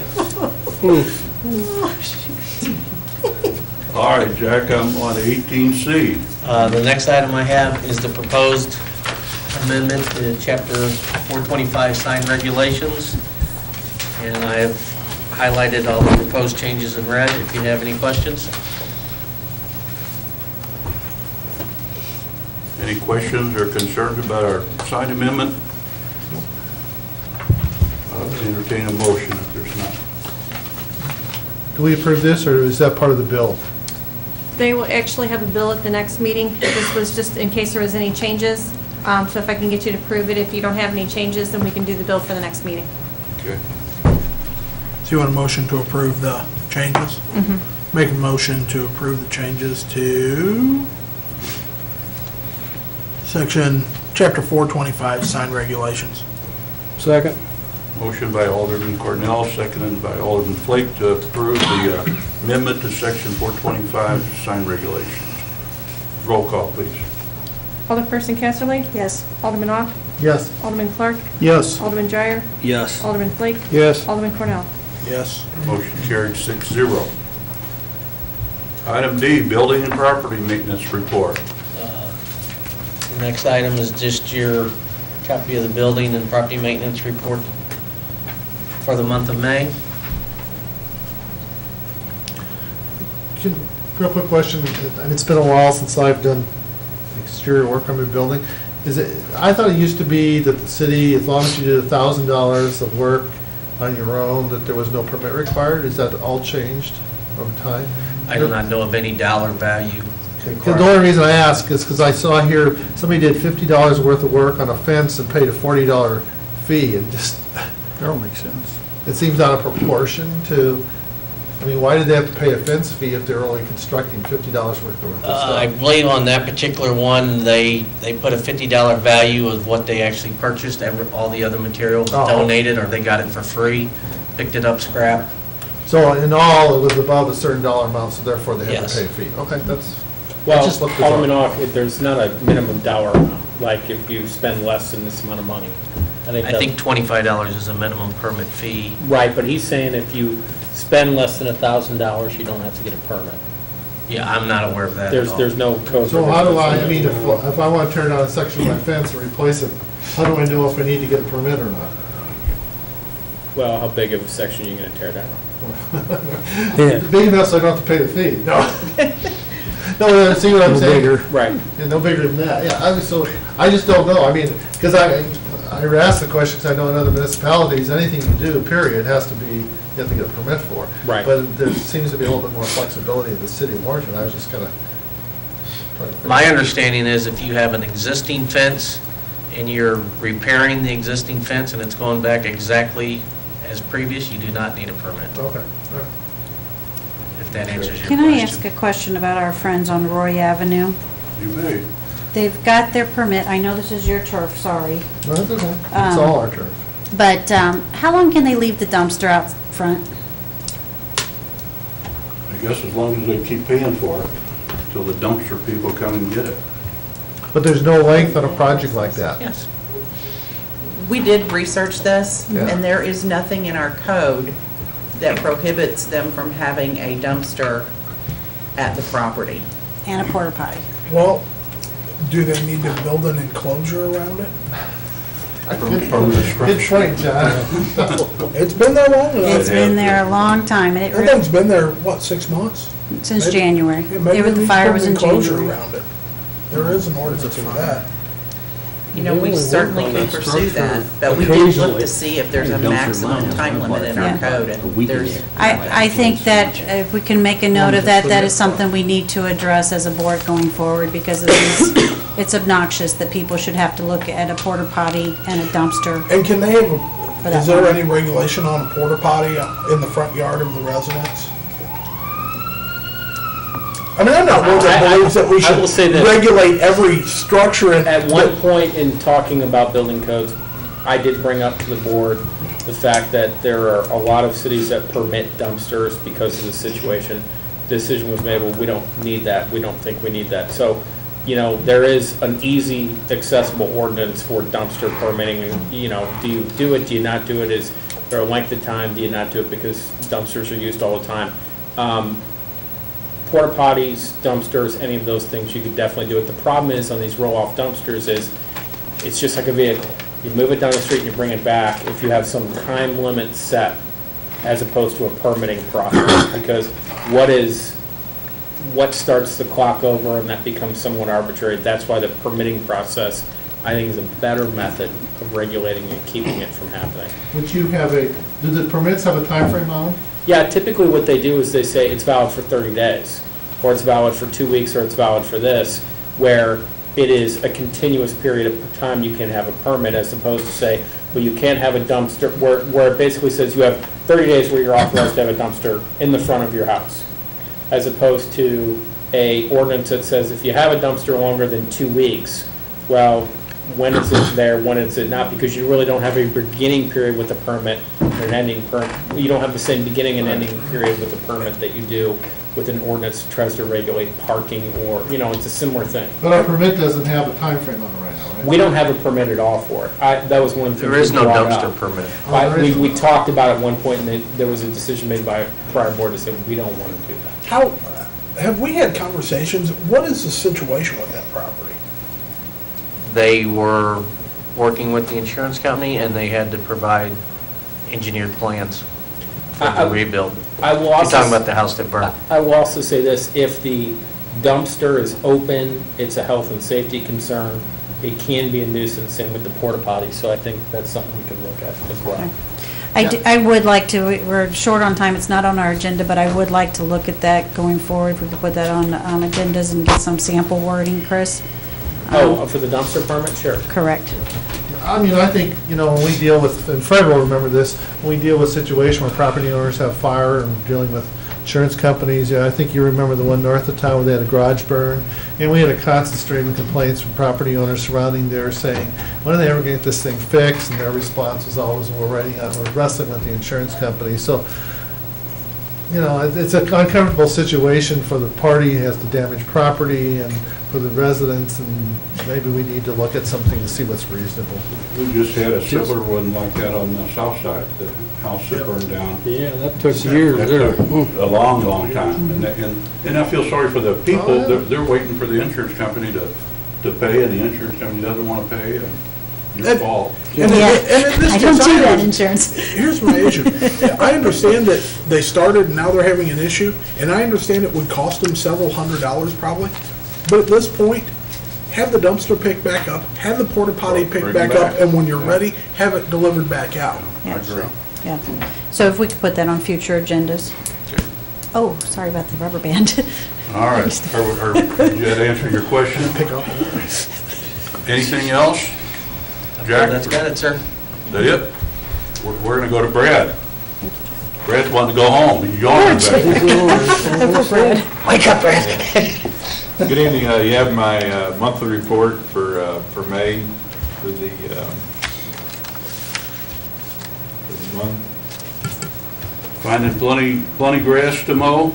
Yes, we do not have a shortage of that this year, so. Yeah. We'll have goats on the next budget. Or in between raindrops. Any questions for Brad on his monthly report? That's pretty good.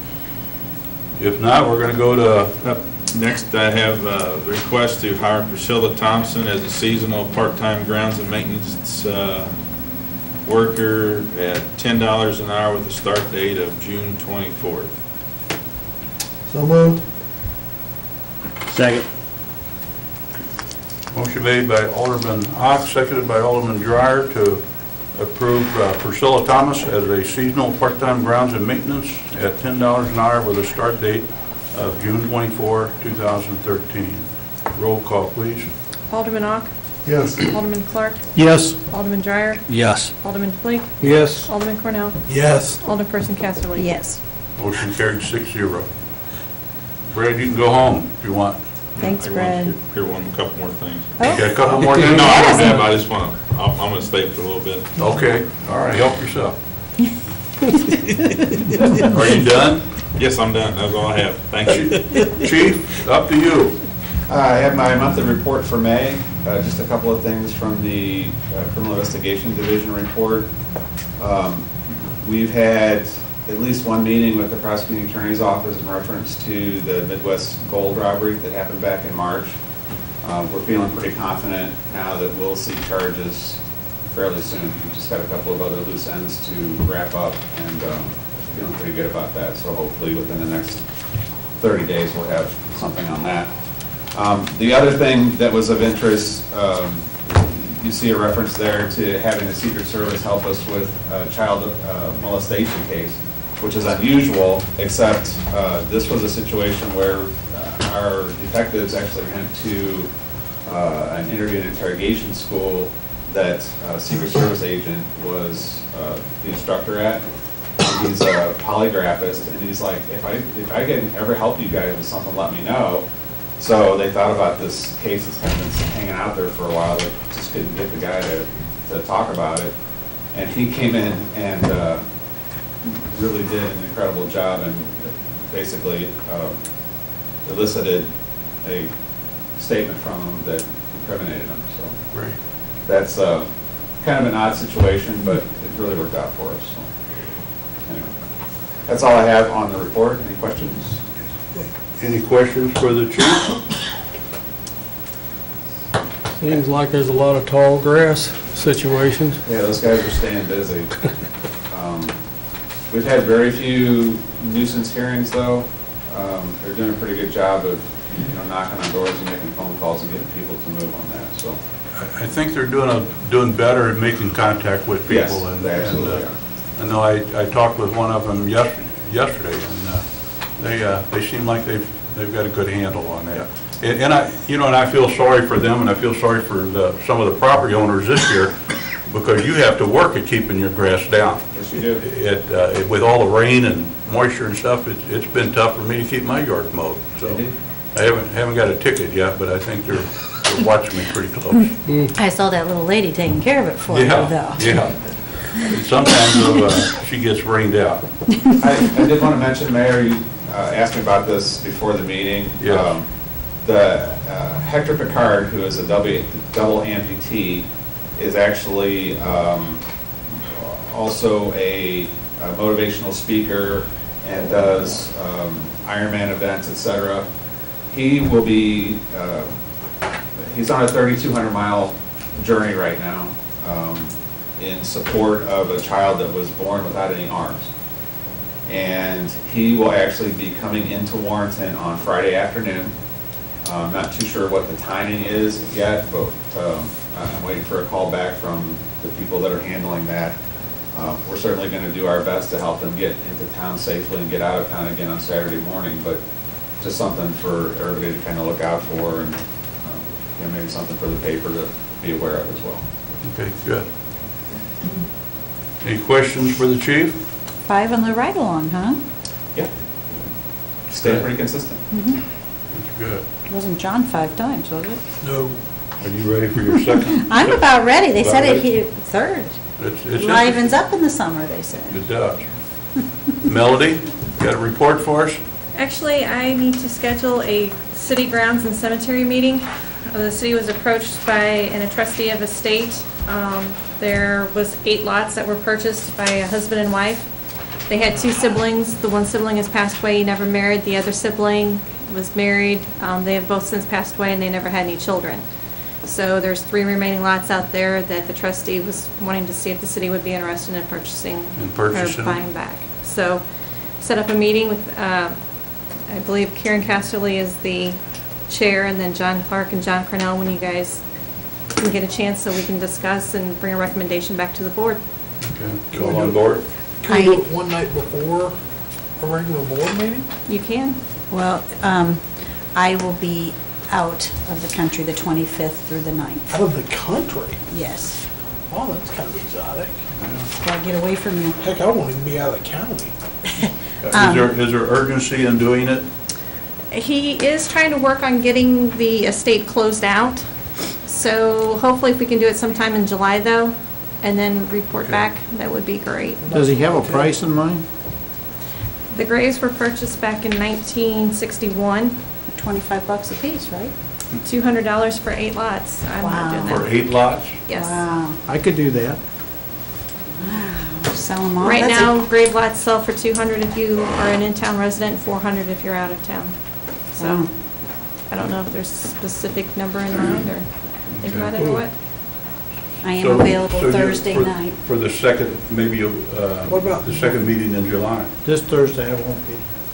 What about the first meeting in July? She's gonna be out of the country. You're going July 2nd? Yeah. How many of us need to be there?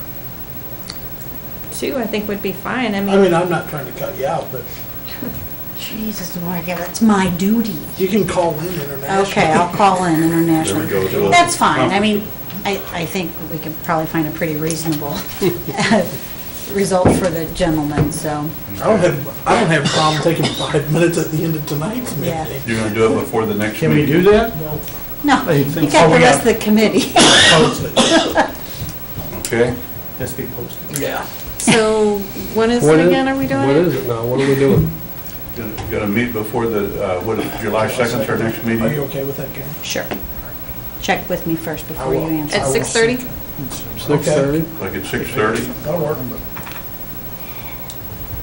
I will. And just the 3 people on the cemetery thing need to be there? Correct, but I mean, the rest of the board is more than welcome to To be attend. there, okay, very good. I will. Doesn't preclude any executive session ahead of the meeting. Unless we go Sure from do. 6 to 6:30. Why can't I have it? All right. I will have wireless. Well, if we do, we'll have to have a short one right after your deal. I don't see that happening. No. Okay, One second. what else you got, Melody? That's it? You're done? I got a whole list of bills, except we're gonna take one of those off, right? Item number 22H. Which one was it? Last one. Bill number 3013. Pardon me? Bill number 30 H. hyphen 13. H. Remove that one. 3013? Here? Yep. Okay. All right. I'm ready for bill number 2313. Call for the first reading of bill number 2313. Second. Motion by Alderman Clark, seconded by Alderman Ock for first reading of bill number 2313. An ordinance authorizing execution of an agreement between Agape Ministry and the City of Warrenton, Missouri. Any discussion? Ready for second reading of bill 2313. Call for second final reading and passage of bill number 2313. Second. Motion by Alderman Flake, seconded by Alderman Dreyer for second and final and passage reading of bill number 2313. An ordinance authorizing execution of agreement between Agape Ministry and the City of Warrenton, Missouri. Roll call, please. Alderman Clark, Yes. Alderman Dreyer, Yes. Alderman Flake, Yes. Alderman Cornell, Yes. Alderperson Casterly. Yes. Alderman Ock. Abstain, my wife's a member of the board of the organization. Motion carried 5-0 with one abstention. Bill number 2413. Call for the first reading of bill number 2413. Second. Motion by Alderman Clark, seconded by Alderman Dreyer for first reading of bill number 2413. An ordinance authorizing execution of agreement between Warren County Council on Aging and the City of Warrenton, Missouri. Call for second final reading and passage of bill number 24-13. Second. Motion by Alderman Flake, seconded by Alderman Dreyer for second reading, passage, and final of bill number 24-13. An ordinance authorizing execution of an agreement between Warren County Council on Aging and the City of Warrenton, Missouri. Roll call, please. Alderman Dreyer, Yes. Alderman Flake, Yes. Alderman Cornell, Yes. Alderperson Casterly. Yes. Alderman Ock, Yes. Alderman Clark. Yes. Motion carried 6-0. Bill number 2513.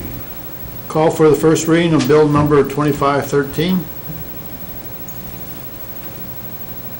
Second? Motion by Alderman Clark, seconded by Alderman Ock for first reading of bill number 25-13. An ordinance authorizing execution of an intergovernmental cooperation agreement between the Warren County R3 School District and the City of Warrenton, Missouri for school crossing guards. Any discussion or questions regarding that bill? Ready for second? Call for second final reading and passage of bill number 25-13. Second. Motion by Alderman Flake, seconded by Alderman Kessley for second, final, and passage reading of number bill 25-13. An ordinance authorizing execution of an intergovernmental cooperation agreement between Warren County R3 School District and the City of Warrenton, Missouri for school crossing guards. Roll call, please. Alderman Flake, Yes. Alderman Cornell, Yes. Alderperson Casterly. Yes. Alderman Ock, Yes. Alderman Clark, Yes. Alderman Dreyer. Yes. Motion carried 6-0. Bill number 26-13. Call for the first reading of bill number 26-13. Second. Motion by Alderman Clark, seconded by Alderman Dreyer for first reading of bill number 26-13.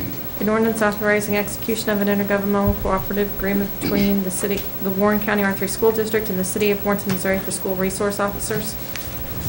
Any discussions or concerns? Call for second final reading and passage of bill number 26-13. Second. Motion by Alderman Flake, seconded by Alderman Clark for second, final, and passage reading of bill number 26-13. An ordinance authorizing execution of an intergovernmental cooperative agreement between the Warren County R3 School District and the City of Warrenton, Missouri for school resource officers. Roll call, please. Alderman Cornell, Yes. Alderperson Casterly, Yes. Alderman Ock, Yes. Alderman Clark, Yes. Alderman Dreyer. Yes. Alderman Flake. Yes. Motion carried 6-0. Bill number 27-13. Call for the first reading of bill number 27-13. Second. Motion by Alderman Clark, seconded by Alderman Cashley. First reading of bill number 27-13. An ordinance authorizing execution of an intergovernmental cooperative agreement between the Warren County R3 School District and the City of Warrenton, Missouri for security services. Any concerns or discussions of bill number 27-13? What does this consist of, Chief? That's football games and Board of Education aid Security. security. Right. Call for second final reading and passage of bill number 27-13. Second. Motion by Alderman Flake, seconded by Alderman Dreyer for second, final, and passage of reading of bill number 27-13. An ordinance authorizing execution of an intergovernmental cooperative agreement between the Warren County R3 School District and the City of Warrenton, Missouri for security services. Roll call, please. Alderperson Casterly? Yes. Alderman Ock? Yes. Alderman Clark? Yes. Alderman Dreyer? Yes. Alderman Flake? Yes. Alderman Cornell? Yes. Motion carried 6-0. Item F, bill number 2813. Call for the first reading of bill number 28-13. Second. Motion by Alderman Clark, second by Alderman Ock for first reading of bill number 28-13. An ordinance adopting an annual budget for the fiscal year beginning on July 1st, 2013, and appropriating funds pursuant thereto. Any discussions or questions or concerns? Motion. Call for second and final reading. Second. Who was the second? Fred? Motion made by Alderman Ock, seconded by Alderman Flake for second, final, and passage reading on bill number 28-13. An ordinance adopting an annual budget for the fiscal year beginning on July 1st, 2013, appropriating funds pursuant thereto. Roll call, please. Alderman Ock? Yes. Alderman Clark? Yes. Alderman Dreyer? Yes. Alderman Flake? Yes. Alderman Cornell? Yes. Alderperson Casterly? Yes. Motion carried 6-0. Bill number 29-13. Call for a first reading of bill number 29-13. Second. Motion made by Alderman Dreyer, seconded by Alderman Casterly for first reading of bill number 29-13. An ordinance of the City of Warrenton, Missouri prohibiting the exercise of eminent domain over private property when the property is acquired with the intent to be transferred to another person or entity for private purposes. Any discussion, questions, or concerns? Call for second reading of 29-13. Second. Motion by Alderman Ock, seconded by Alderman Clark for second, final, and passage reading of bill number 30-13, or I'm sorry, 29-13. An ordinance of the City of Warrenton, Missouri prohibiting the exercise of eminent domain over private property when the property is acquired with the intent to be transferred to another person or entity for private purposes. Roll call. Alderman Clark? Yes. Alderman Dreyer? Yes. Alderman Flake? Yes. Alderman Cornell? Yes. Alderperson Casterly? Yes. Alderman Ock? Yes. Motion carried 6-0. Nothing to be done on 30-13. We're not, that bill, do we need to take any action on there, on that last bill? Nope. Nope, okay. Motion, entertain a motion to move to executive session, to discuss personnel and legal counsel. So moved. Second. Motion by Alderman Cornell, seconded by Alderman Ock to move to executive session for personnel and legal counsel. All those in favor say aye. Aye. Opposed likewise. Motion carried. We can take a 5-minute break.